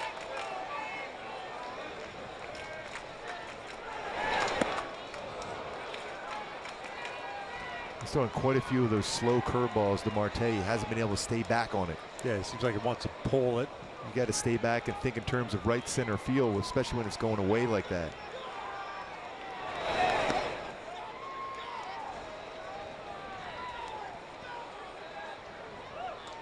Jeffrey, a ground ball to short in the second, struck out in the fifth. Struck out on that breaking ball.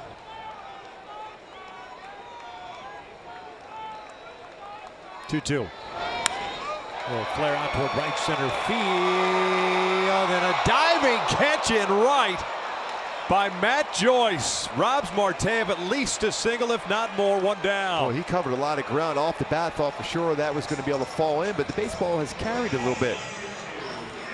And in this moment of this game, in a well-pitched game, it is our top-tier play brought to you by Arco. You see Joyce, full extension on the dive. What an outstanding defensive play. That ball's by him. That's a double to lead off this inning. Outstanding defensive play by Matt Joyce in right field on the full extension on the dive. And Hahn loving that defensive play. So a lot of strikes, getting some good defense play behind him also. Simmons trying to leave the yard on that hanging breaking ball, fouls it off. He's 1 for 2.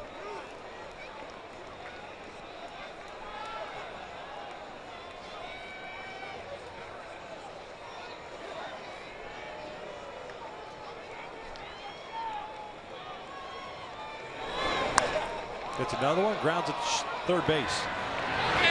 Booth retires. Simmons 2 down. Take a look at the American League scoreboard. 19-9 the final. Tigers over Seattle. Bad news for Seattle as well. Felix Hernandez going back to Seattle, as well as Haniger. Haniger's got an oblique.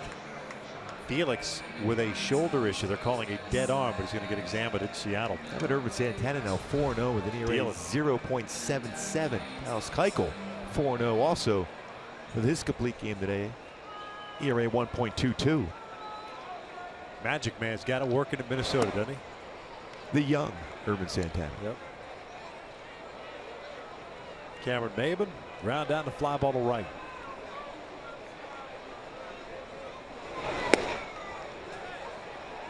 Well, it's amazing what a great defensive play, how that inning has changed around now. That ball settles into that outfield grass. Change everything around. Matt Joyce, an outstanding defensive play on that one. 3 balls and no strikes. It's a little bit of a letdown. Haven't seen that a lot for Jesse Hahn. There's Sean Doolittle up in the bullpen. At this point, if you're the Angels, you like to see anybody else but Jesse Hahn. Jesse Hahn's not coming out of this game unless he gets into trouble. And there's a 4-pitch walk. 2-out free pass brings up Espinosa. Here's that chance now.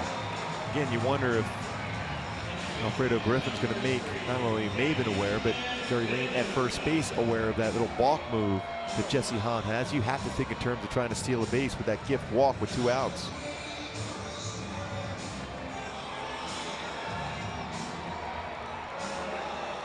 Kirk Young, doing a very good job over the years, pitching coach for the Oakland A's.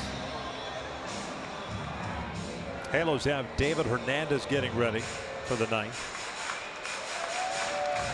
He made his Angels debut last night.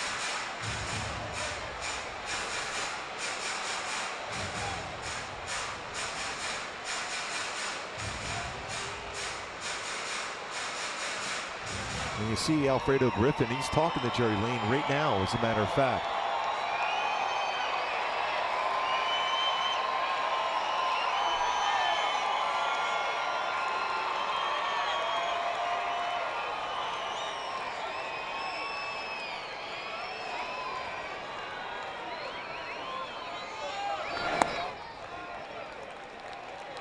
Especially with the first pitch out of the strike zone, a good count to go now.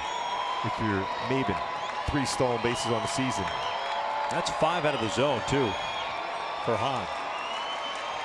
That was his 98th pitch.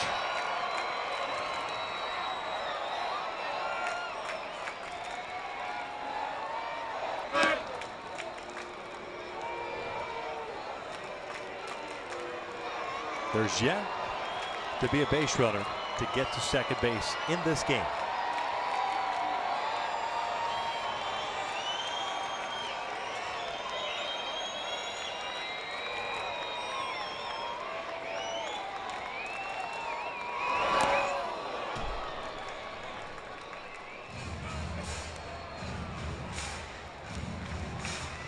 And the birthday boy with 3 home runs in the 9th inning.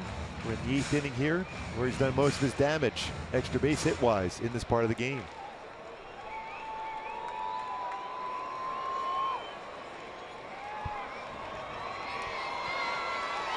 Calhoun, Albert Pujols trying to figure out a pattern. Well, you're seeing a lot of fastballs from Jesse Hahn, but he's been upstairs and downstairs with his fastball.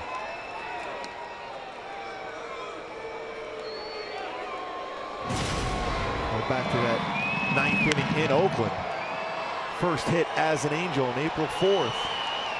3-run home run for Danny Espinosa. Giving the Angels a lead and eventual W up in Oakland. 1-1.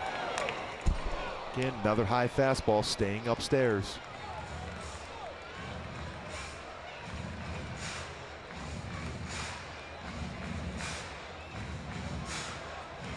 Remember that last at bat, he had that rocket that Lowry made a nice play on. That was the lower part of the strike zone.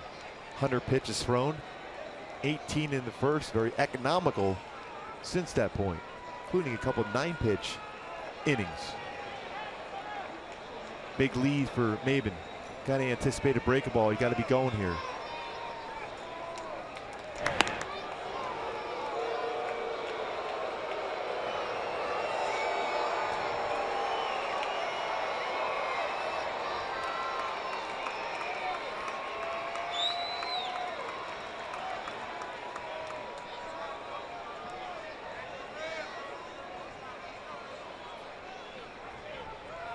Maben on the move, and Espinosa lifts it out to left.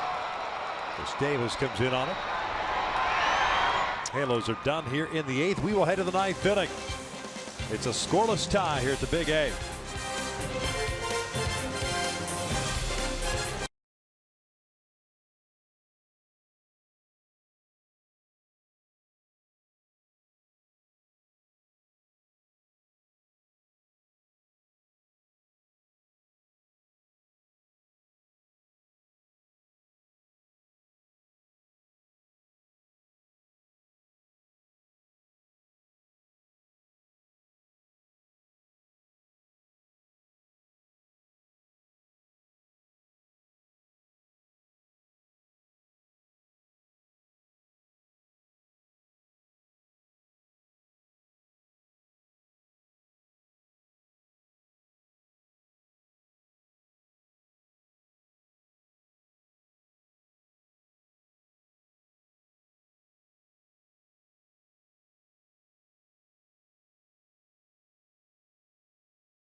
Ramirez, did he have that slider working down and in that same plane, also running that fastball 98 miles an hour. Excellent in 7 shutout innings. Jesse Hahn for Oakland tonight, excellent himself. This 1 hit allowed in 8 shutout innings. His curveball has been excellent. Fastball command both upstairs and the lower part of the strike zone, very good as well for Oakland tonight. And they are, it's a time for our Land Rover Above and Beyond players of the game, and they were certainly outstanding.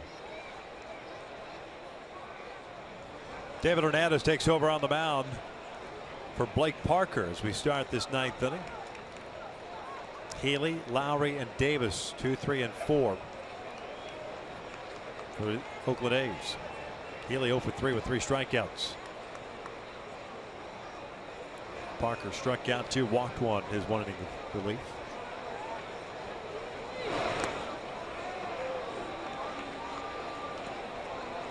Going back to that, we talked about how well those two have pitched tonight between J.C. Ramirez and Jesse Hahn. Looks like his night is over. Above and beyond players of the game, brought to you by Land Rover. 0 runs allowed by both tonight. Dominant performances.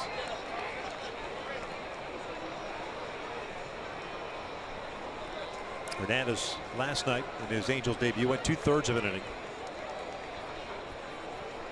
Big pickoff at first base. He pitched the 8th, gets the 9th here tonight. Healy's never faced him. Tough night tonight for Healy. 3 strikeouts.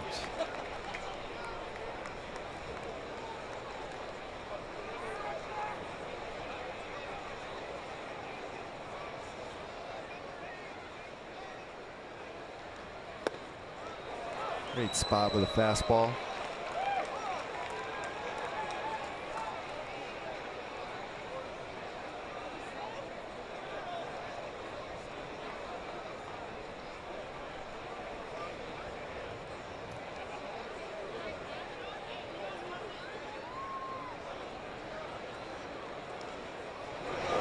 Breaking ball, missed in.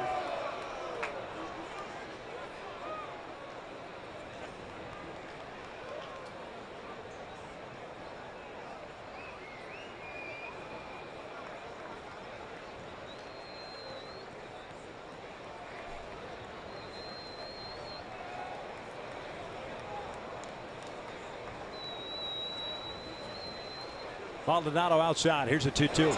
Swing and a miss. Down goes Healy for the 4th time tonight, 1 away. And another breakable, sharp breakable to get a swing and miss. Struck out on a fastball early against J.C. Ramirez, but then 3 straight, including that one there from Hernandez. Hard breakable is going down and away. Good sharp breakable out of the strike zone, and another swing and miss. Stayed back on that one well, front shoulder tucked in.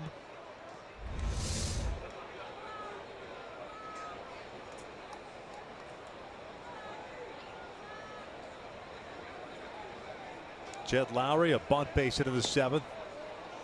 A couple of fly ball outs the other 2 times up. So 1 for 3 on the night.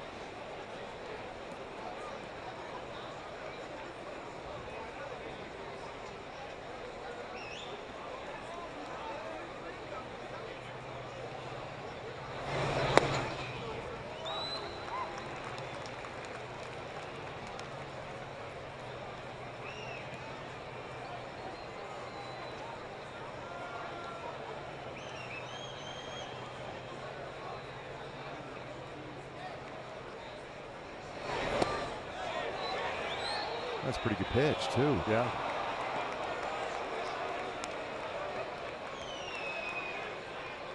Close to a swing and lower part of the strike zone. That look for Mike Scioscia. He felt the same way. Catching the lower part of the strike zone.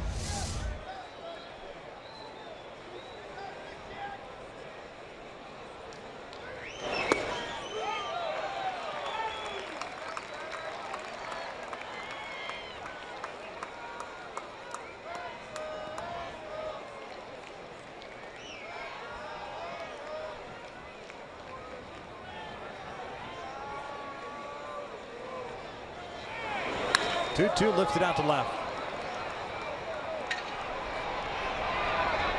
2 down. Well, this is the guy coming to plate now. You said before the game is his pitching staff. You don't want to allow him to beat you, so you're going to have to try to force him to swing at your pitch out of the strike zone.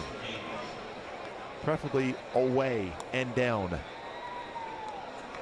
Because you always go through those meetings. That's that conversation right now by Maldonado with Hernandez. You go through a team's lineup and there's a batter in there, you say you can't let him beat us.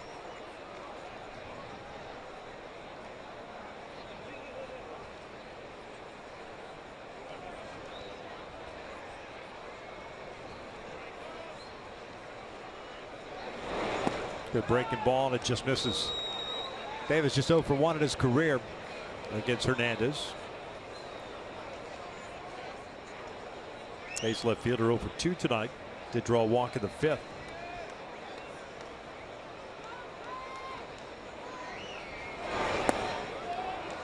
That slider kind of backed up. He just started throwing a slider this winter, trying to add another pitch to his repertoire. Always had that good fastball, curveball, and a changeup, but his slider now is a pitch he's getting more and more comfortable with. Had signed with the Giants, going to spring training, was released by the Giants, picked up by the Braves on a minor league deal. Fastball's in there. 1-2, mislocation, but it was in there. That's his zone, that inner part of the plate.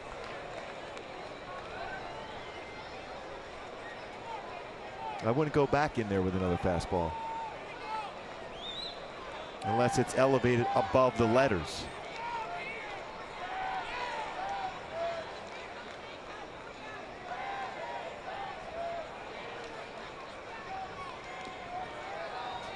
Halos in the bottom of the ninth have 9, 1, and 2 due up. Maldonado, Escobar, and Calhoun. Double barrel action for Oakland in its bullpen. Santiago Casilla, the right-hander. Sean Doolittle, the lefty.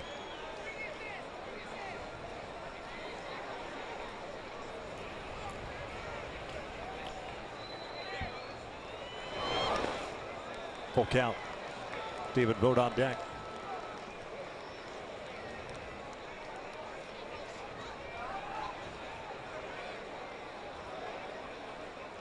Three total hits combined to Jesse Hahn and J.C. Ramirez.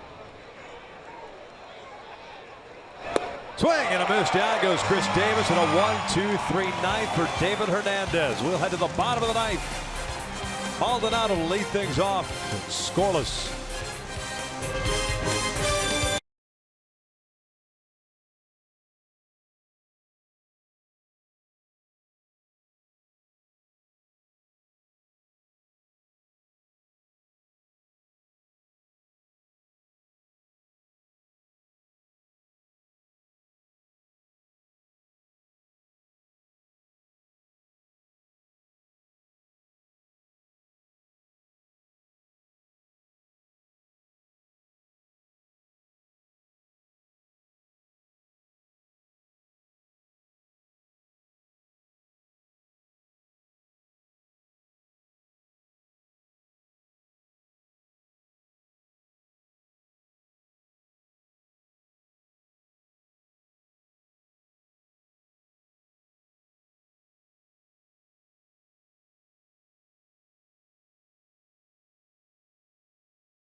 Here in the bottom of the ninth inning. And let's take a look at their in-game box score. Not a lot to report in this game other than that base hit by Anderson Simmons off of Jesse Hahn going the other way. A single to right field.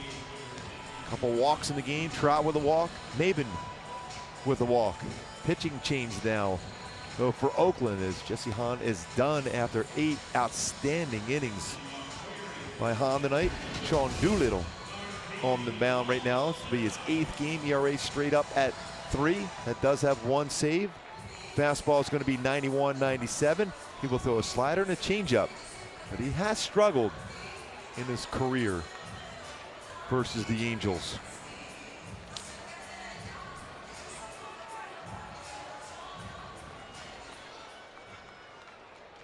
Eighth appearance of the season for Doolittle. No record of 3 ERA. Has 1 save. Guy that usually comes right after you. Here's the first one of Martin Maldonado. It's a fastball upstairs. You don't throw a lot of fastballs, just like we saw a lot of fastballs from Jesse Hahn. And you'll see a lot, especially on Thursday, from Kendall Graveman.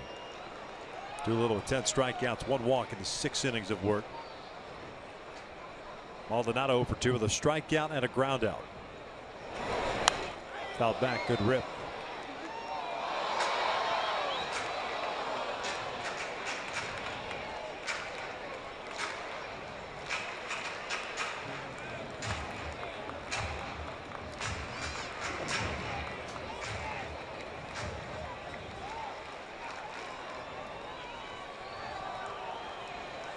Decker very deep in center.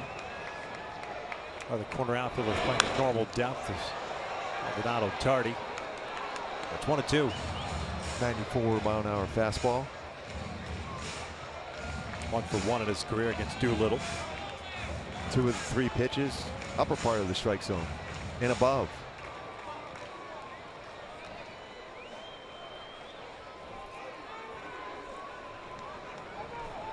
Time called.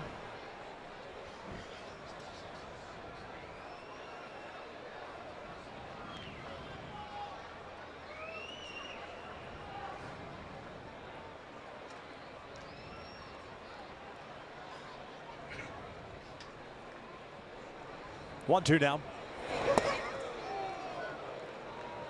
Pretty close pitch. Yeah.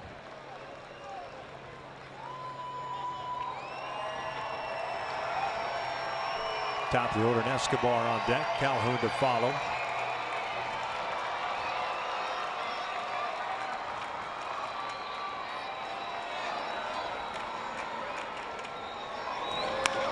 Lifted out to right. Joyce is there.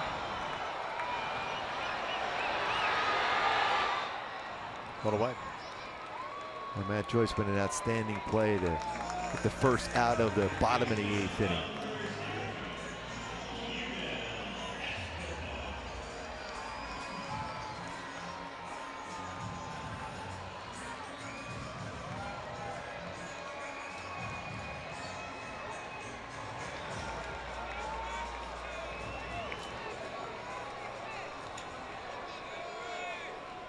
Escobar hitless tonight. 3 ground ball outs. 1 for 4 in his career against Doolittle. A soft fly ball out toward right. Matt Joyce. 2 down. Escobar just hasn't been the same guy that started the season over the last week. And usually seeing him line drive after line drive up the middle to right center field. Late on some fastballs, getting jammed on others. Cooled off considerably. Here comes Cole with 2 outs and nobody on.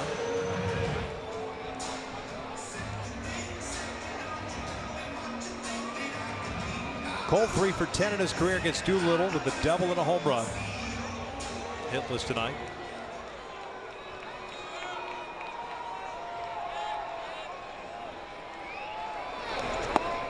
Takes a strike. A great way to break out of a 4 for 39 that he's currently on. Going back to that last road trip that started in KC. Threw up the ball to the warning track in left field his last at bat. Looking for something on the inner half. Doolittle's trying to go away. With the breaking ball. No balls, 2 strikes.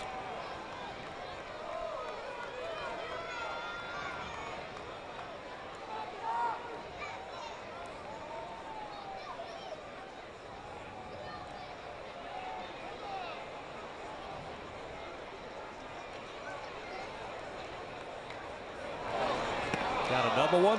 Calhoun goes down swinging. We're headed to the 10th inning in a scoreless tie.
Summary, and there's really not a whole lot to summarize. You had two starting pitchers who's absolutely dominated, with Jason Ramirez and Jesse Hahn. A number of strikeouts and very few hits allowed. Jesse Hahn, he actually was maybe a little bit better in that he did not allow a hit until the 5th inning. It was a 1-out single to Andrew Simmons. Hahn ended up going 8 innings while JC went 7 scoreless as we begin the 10th here at the big game, the opening game of this 3-game set. Ramirez a career high 92 pitches, by far his best performance of his major league career. Here in the 10th, Jose Alvarez takes over for David Hernandez.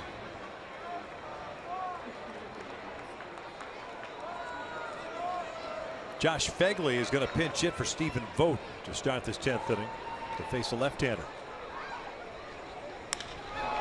Phegley shoots one out to deep right center field. Trout pulls up. This one is gone.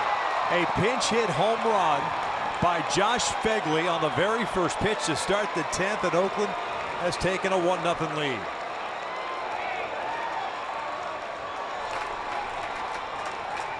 It's just a pretty good swing, a pitch away, using that big part of the yard, and Phegley goes the other way. Looking to drive, very aggressive generally on the first pitch.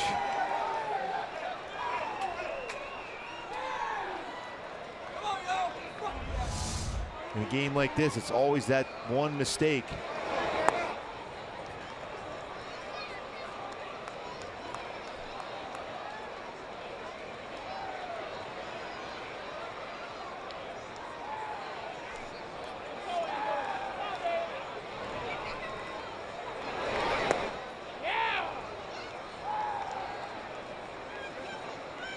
Yonder Alonso for 3. 3 fly ball outs. Fortunately for the Angels, that has been all too common as far as the long ball, especially late in games. The 33rd home run allowed by Angels pitching. Not on this homestand, seems like quite a few of them occurred from the 7th inning on.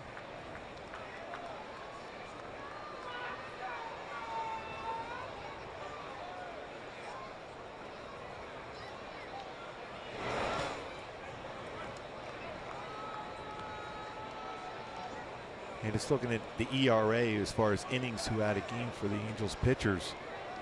From that extra inning on, the ERA over 5. Also at 5.5 in the 8th inning. Reaching for it and pulls foul.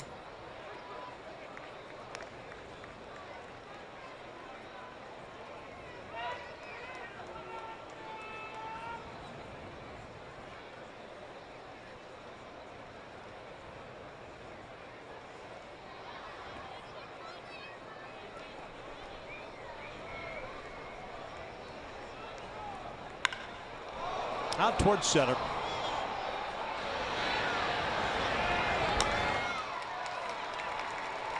Bring up Trevor Plouffe with 1 away.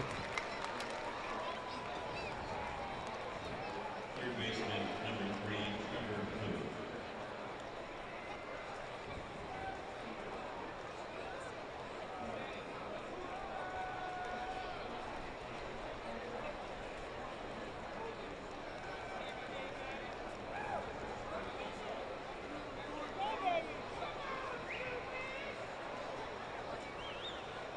Trevor Plouffe 0 for 2 with a walk.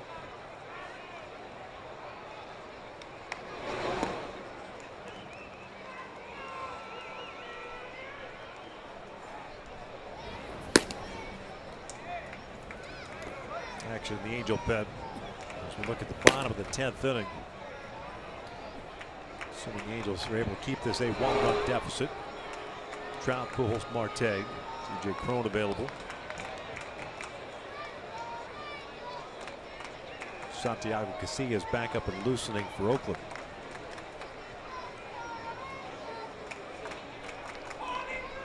Two all. 3 balls and no strikes. And Plouffe will be swinging here 3-0 if he gets a fastball, especially on that inside part of the plate.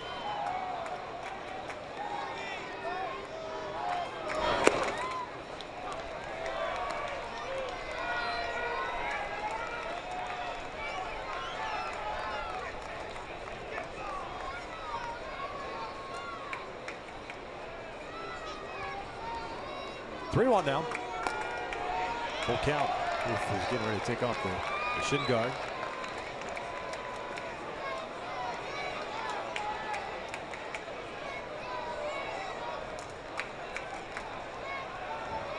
Matt Joyce is the man on deck. Ground ball left side, and that will a glove by Simmons. You're going to get blue for it. Got a lot on that throw from that deep in the left field. Infield singled, and that'll bring up Joyce. Just gets it by Escobar at third. See that range that Simmons has. It looked like it deflected off the glove into the outfield. Still a lot on that throw from Simmons. We're not going to get Plouffe at first base, because he almost thought about rounding that bag. If you do so, quickly apply a tag if you're Marte.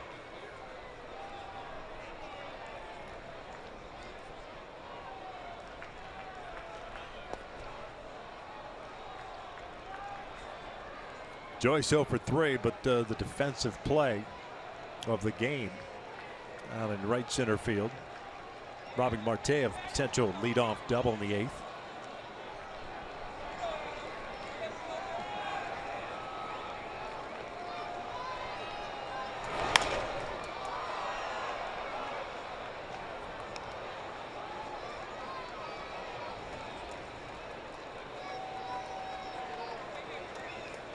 We were talking about the Oakland A's and off to a pretty solid start.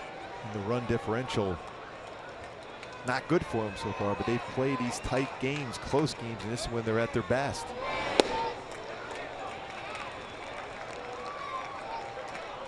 Looking for that one mistake for Bob Melvin. Brought in Fegley to pinch hit, jumped on a first pitch fastball, and Oakland with the lead here in the 10th.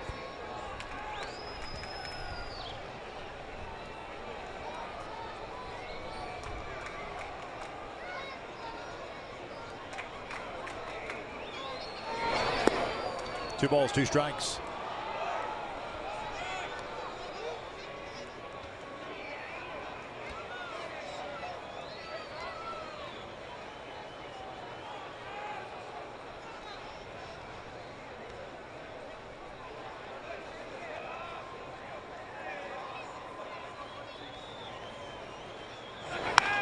Cued towards short. Simmons taking himself. Spin on it. Turns a double play. And the Angels will head to the bottom of the 10th. Down a run courtesy of the pinch hit home run by Josh Fegley. Yeah, looking for that first pitch fastball to do some damage, and he did so, giving Oakland a 1-0 lead here in the 10th.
It is Mike Trout to lead things off, followed by Albert Pujols and Jeffrey Marte as Oakland has brought in Santiago Casilla. He of 3 saves, pitching in his 9th game, 0-1 record, a 3.38 ERA, 7 strikeouts, 4 walks in 8 innings of work so far. Yeah, fastball's 92, 96 range. Curveball, a sharp curveball, slider, changeup.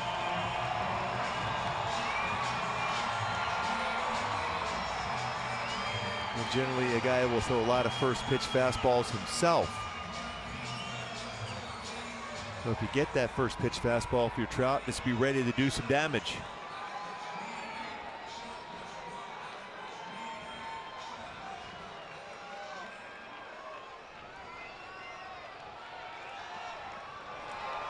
Trout 0 for 2 with a walk. 0 for 2 in his career against Casilla. First one's downstairs. There hasn't been a whole lot of success against Santiago Casilla as far as this roster is concerned. Good chunk of his time spent with the San Francisco Giants, although this is his second go-round with Oakland. 2 balls, no strikes. Pretty good indication he's going to stay away. He's going to force Mike Trout. If he's going to do some damage with a big fly, it's going to have to be to center to right center field. Fastball away, curveball even further away.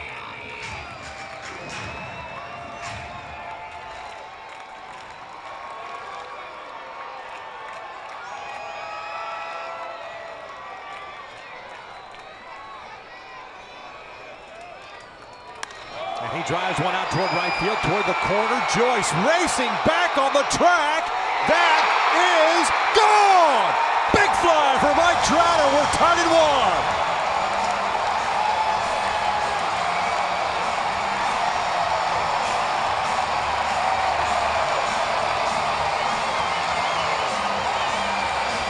Trout, home run number 6. Said he was going to have to go the other way if he's going to do the damage. Got a fastball, 93, and hits it out right down the right field line for Mike Trout, the reigning MVP. 93 and went the other way. He knew he was staying away on him. Determined to drive the ball that way and just got it by Matt Joyce into the stands to tie it up at 1.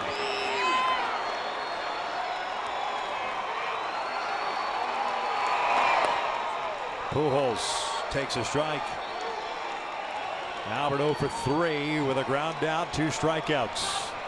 First career extra inning home run for Mike Trout.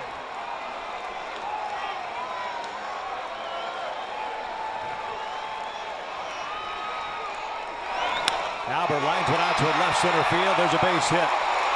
Probably see a pinch runner right away here.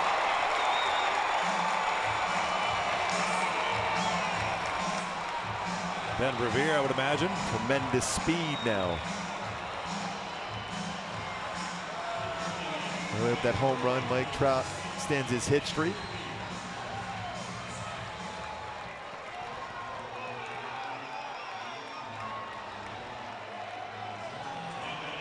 Now at 9 games for Trout.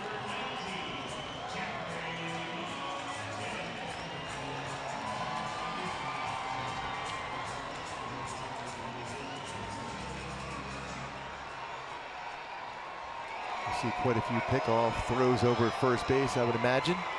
And Fegley, by the way, is the catcher. He stays in the game after pinch hitting for Vogt. That was a firm throw to first base, an angry throw, and a high throw.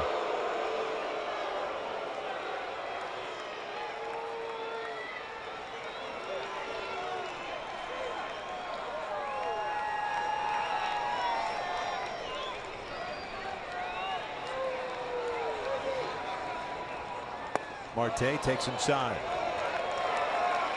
Don't fall asleep on Jeffrey Marte because he could take you out quickly too. And that's the beauty of having speed at first. The distraction with Revere. I can see he has to pay attention to him. That way you try to be a little bit quicker to the plate to give your catcher a chance to throw out Revere if he's going. But that's when you make a mistake. And Marte, great power. Jeffrey's never faced Santiago Casilla. Hitless tonight. Ground ball to short, a strikeout, a fly ball to right. 1-1 tie here in the 10th. Mike Trout going oppo. First career extra inning home run. Revere the pinch runner. Started to go and it stopped. Marte fouls it back.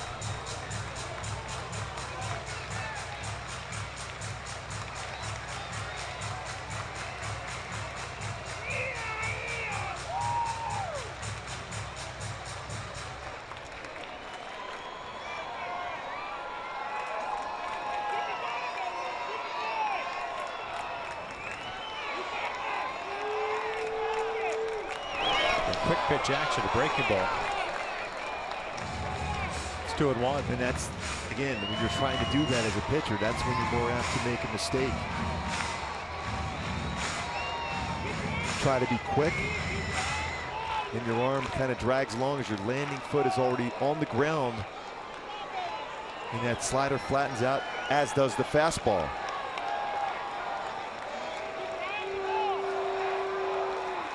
Good count right now to go if you're Revere.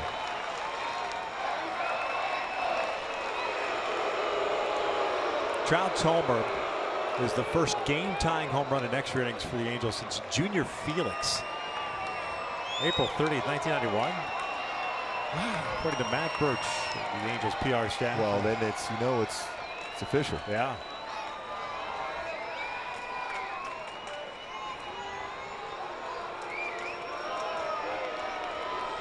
Junior Felix. Let's hope it wasn't against me.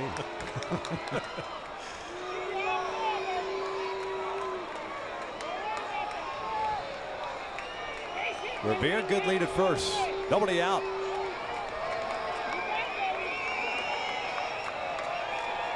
Revere's on the move. Marte takes low. The throw down to second, not in time. Stolen base for Ben Revere. Just want to make sure he stays in contact with that base. Great jump. Big stolen base for Ben Revere. And a good take right there, too, by Marte. Boy, he got down there quick, and he maintained contact with that base. Body and hand. Yeah, the left hand. That's the tough one. That's the first one to arrive. Yeah, it's hard to do that. You have No to have doubt. strong fingers to be able to maintain contact with that base, especially when you have a knee and a glove going into you. Now, very important. See right there, all the way through, making contact. Marte, you're thinking hitting the ball hard to the right side of the infield or into that outfield to win the game. 3-1, breaking ball. Full count. Albert, that base hit.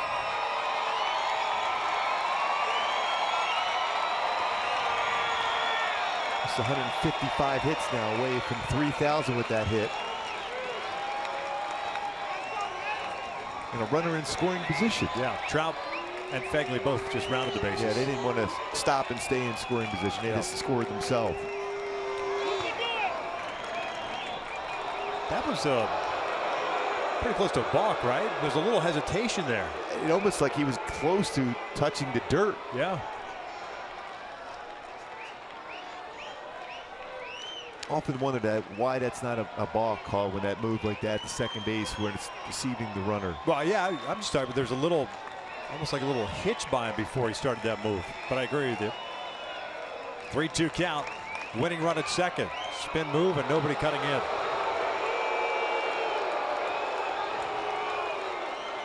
And go back to that one before. See Yeah, that there's flinch? movement. That's a balk. That's a balk. I thought I saw something.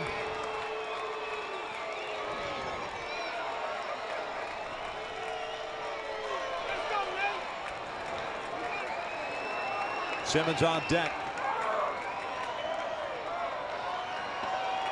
He Time is definitely distracted, and that's exactly what you want if you're the Angels in Marte. And a very nice job by Ben Revere just to make him aware. He's not moving around to distract Marte as far as the pitch. He's establishing his lead. You can see he is distracted by him. Now Rosales over to try to keep him close or honest.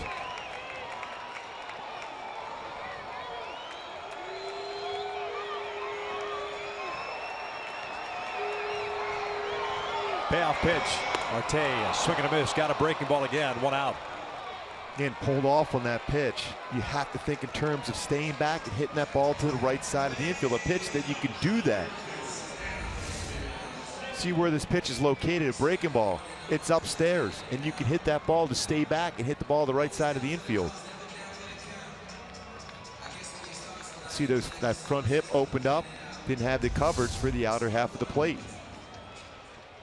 Now you might see Revere try to steal. If he can time it right. Lowry The second baseman now trying to keep him close. Simmons takes the breaking ball upstairs. A little quick pitch from Casilla. Patted his leg because he was too quick.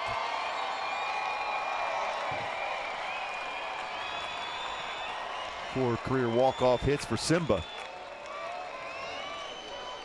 But it's been a while since he's done it, 2015.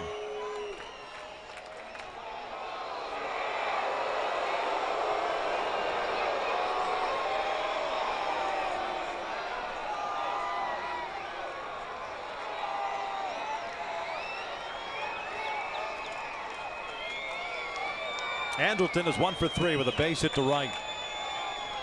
Joyce playing shallow in right field. Catches the outside corner to even the count.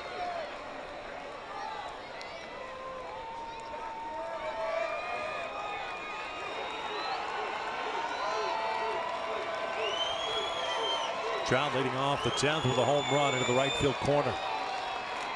Pujols follow with a base hit. Revere, the pinch runner, stole second. Marte struck out. That's where we stand right now, tied at 1. Breaking ball, and that is just a little bit low. Borderline pitch.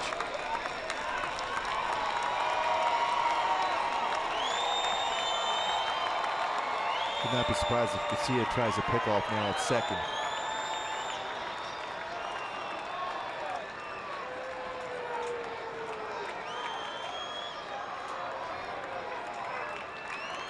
Alonso off the line at first. With a flare out toward shallow right. Here comes Joyce, who was playing shallow. 2 down.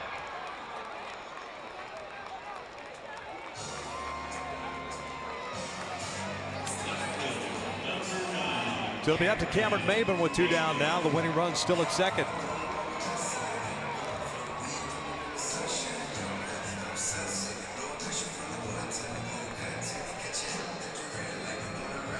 Maybin tonight, ground down, a fly to right, and a walk.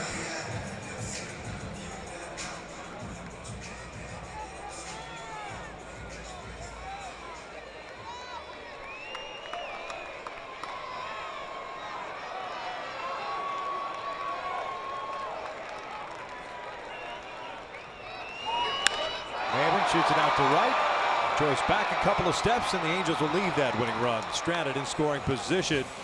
We'll head to the 11th, courtesy of Mike Trout, and his 6th home run of the season. A 93-mile-an-hour fastball, but driven the other way by Trout to tie it up at 1.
Josh Phegley in the top of the 10th inning, pinch hitting, first pitch home run. Trout leading off the bottom of the 10th. Homers into the right field corner. The Angels with a golden opportunity after Revere stole second with nobody out. The Angels don't cash it in, so we're staying tied as we head to the 11th. And so often we talk about relief pitchers are going to force hitters to hit the ball the other way to do some damage, and both Begley and Trout went the other way for their home runs. Brooks Pounders on a relief now for Jose Alvarez. Pitched Sunday against the Jays. Won an inning and a third, 4 earned runs, 3 strikeouts.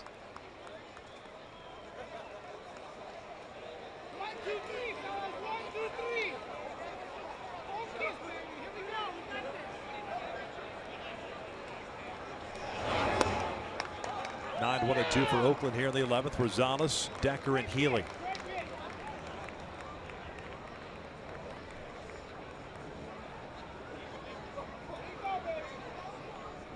Rosales 0 for 3. Check swing, little flare, and that's going to fall in for a base hit. Espinosa literally picks it up. Pounders was covering first base there. But the leadoff man is on board for Oakland to start the 11th. Excuse me, base hit.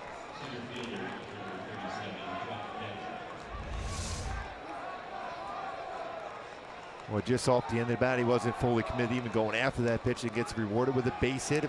Perfect spot into the outfield with a leadoff single.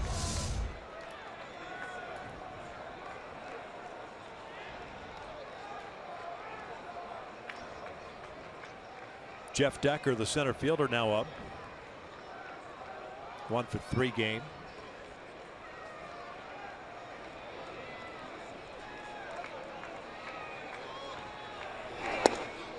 Takes low. 1 sacrifice this year for Decker in his 8 games.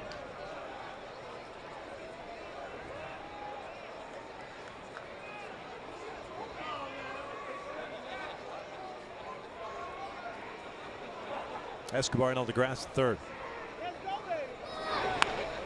Drag bunt. Pounders gives way to Marte. Fires at Espinosa. As a sacrifice puts Rosales into scoring position.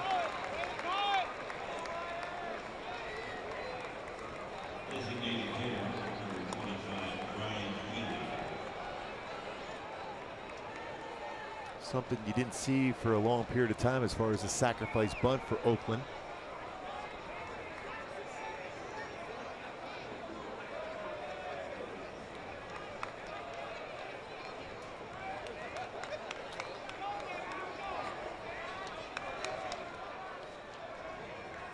So it's Ryan Healy. He's had a tough night tonight. 0 for 4 with 4 punch-outs.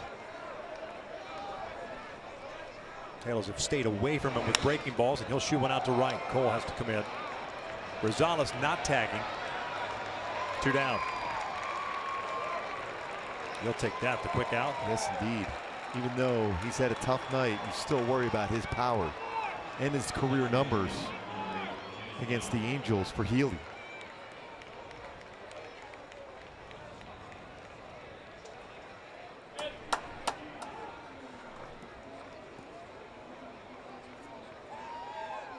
So 2 outs.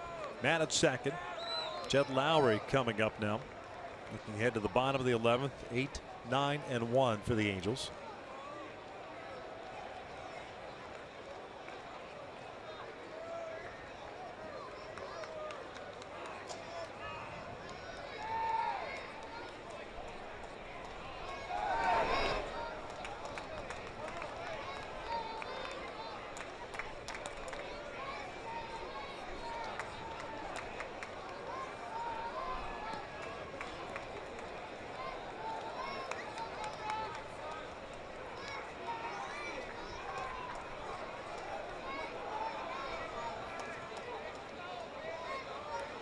Simmons playing up the middle with Lowry at the plate.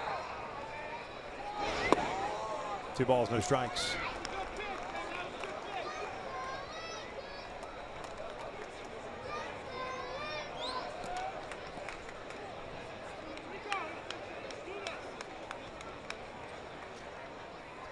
Lowry's never faced Pounders. Has 1 hit tonight, and it was a bunt base hit in the 7th inning. Hit that fastball just a little bit off the outside corner, but get the call. 2-0 pitch.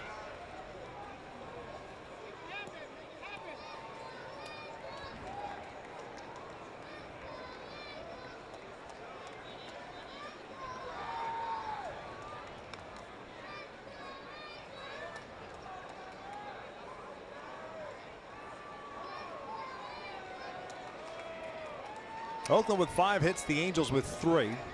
Athletics have stranded 4. Angels have left 3 on base.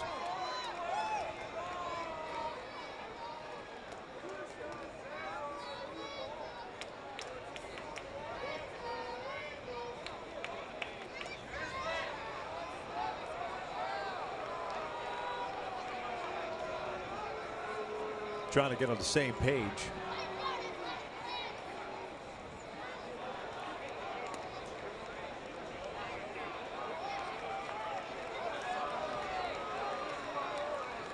Another close game being played by Oakland and the Angels. Has been that way for a long period of time. It's going back to that 2002 season where the Angels won the World Series. And Oakland that year won the division.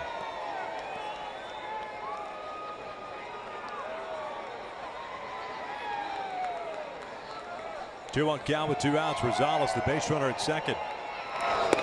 In there, 2-2.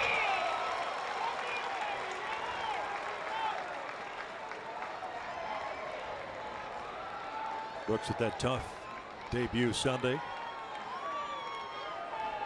First major league action of the season. Acquired in the offseason from Kansas City. Chris Davis on deck. Lowry flares one out to center field. Andrelton Simmons is there. Puts it away, and we head to the bottom of the 11th inning. Espinosa, Maldonado, and Escobar coming up for the Halos. We're tied at 1.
Tied at 1. Shot by Brooks Pounders to leave the potential go-ahead run in scoring positions. Ryan Madsen takes over on the mound. The Oakland Athletics taking over for Santiago Castillo. Gave up the home run to Trout in his 1 inning of relief. 9th game, a 1.23 RA, 1 save for the brief stay here. Southern California's member of the Angels. He's done a heck of a job over the last couple of years rebuilding his value and signing a contract with Oakland prior to last year. He's going to get Espinosa, Maldonado, and Escobar. And the Angels half of the 11th. Still pretty solid fastball, 91 to 95. So a curveball and changeup. See if the birthday boy can walk off here.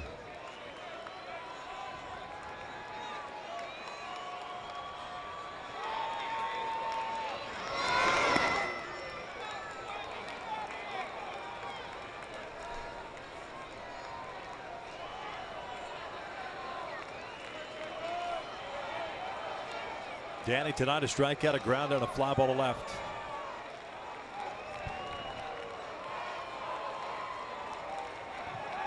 One for 2 in his career against Madsen.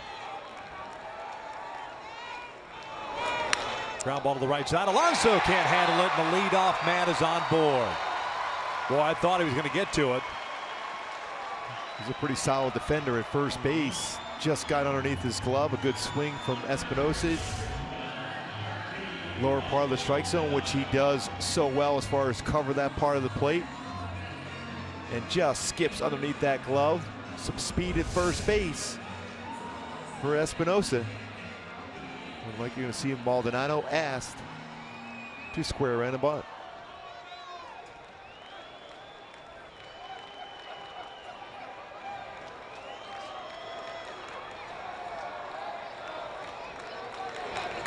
Pushes the bunt foul, and if he hits it that hard to Alonso. Yeah, he was right there. There's a play at second.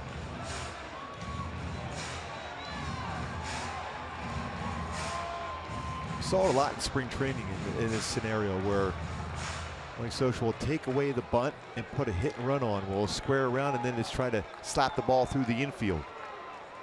With those corner infielders crashing. No sacrifices this year for Maldonado.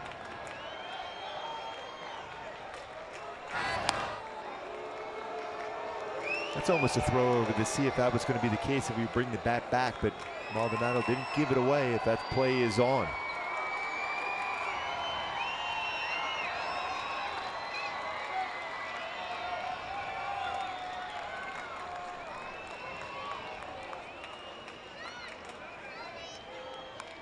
Pops a foul. 0-2.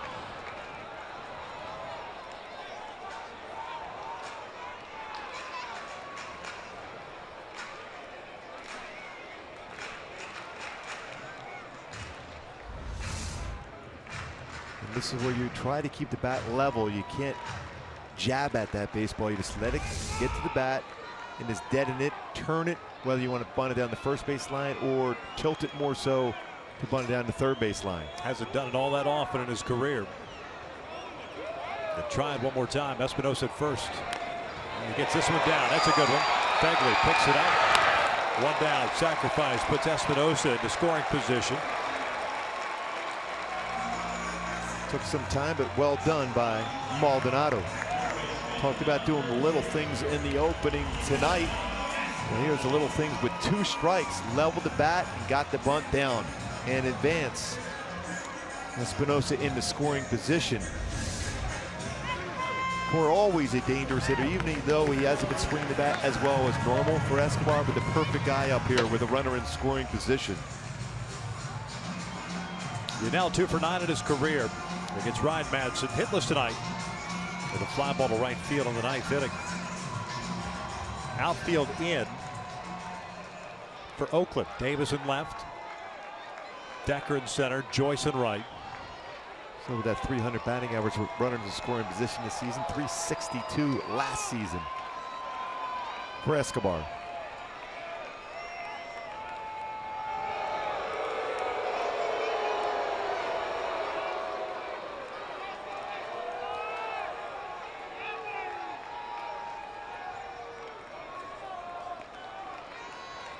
Halo's had 3 cracks at it in the 10th inning with a man in scoring position and nobody out. Couldn't bring him home. They'll have 2 shots here. Breaking ball is in there. Saw a lot of slow curves from Jesse Hahn in the game. You know well that Escobar can hit a fastball.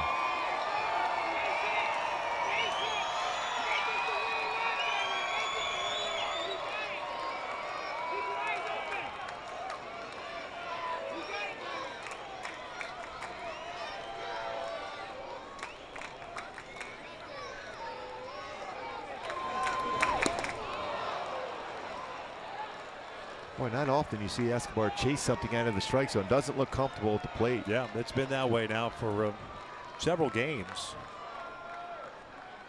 Guessing. He's just been caught in between.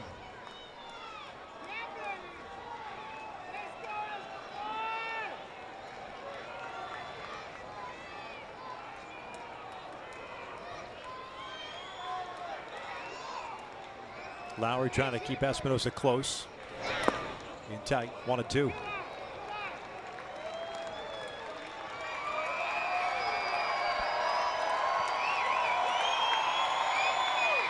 Certainly will challenge the arms of the Oakland A's outfielders.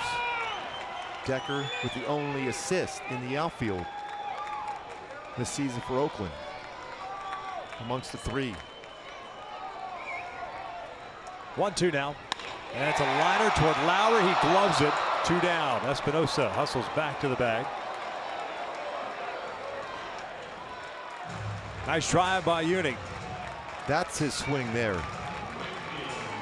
Line drive. And Lowry's made a couple good defensive plays in this game, catching that line drive. Also making a nice play early in the game back in the 6th against Espinosa. He was trying to keep Espinosa close to second, then reacts to go back and catch that line drive.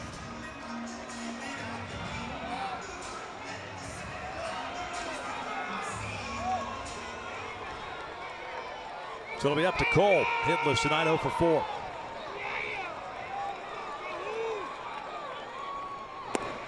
Cole 1 for 5 in his career against Madsen. Behind in the count at 0-1.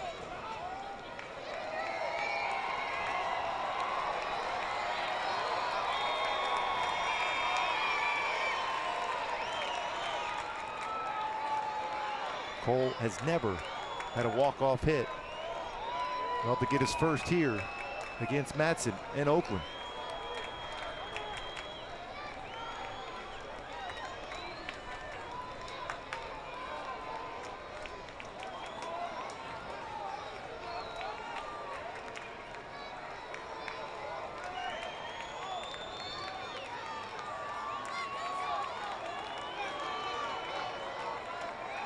Good lead for Espinosa at second. Cole lines one out towards center field. That's going to get down for a base hit. Here comes Espinosa. Drive home safely.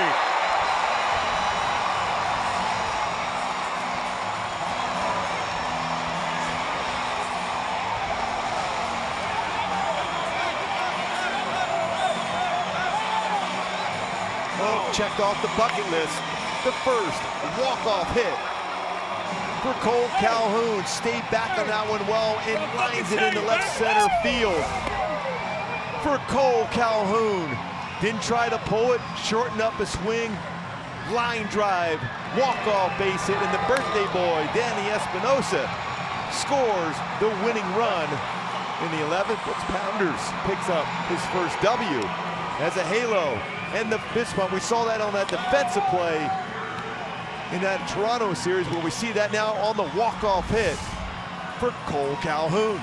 A really good piece of hitting by Cole, and he's been mired in a very tough slump at one time to try to get out of it. A big RBI single brings home the game winners. The Angels defeat the Athletics 2-1 in extra innings. Cole, the hero tonight, almost shirtless down on the field. Let's go down to Alex Curry. Alex. Cole, your first career walk-off hit. How did you get that done and put this feeling into words right now? I was just trying to get a pitch ahead. One got a lot more of the plate than the first one, so it started with Espy though. Pitching staff was unbelievable tonight.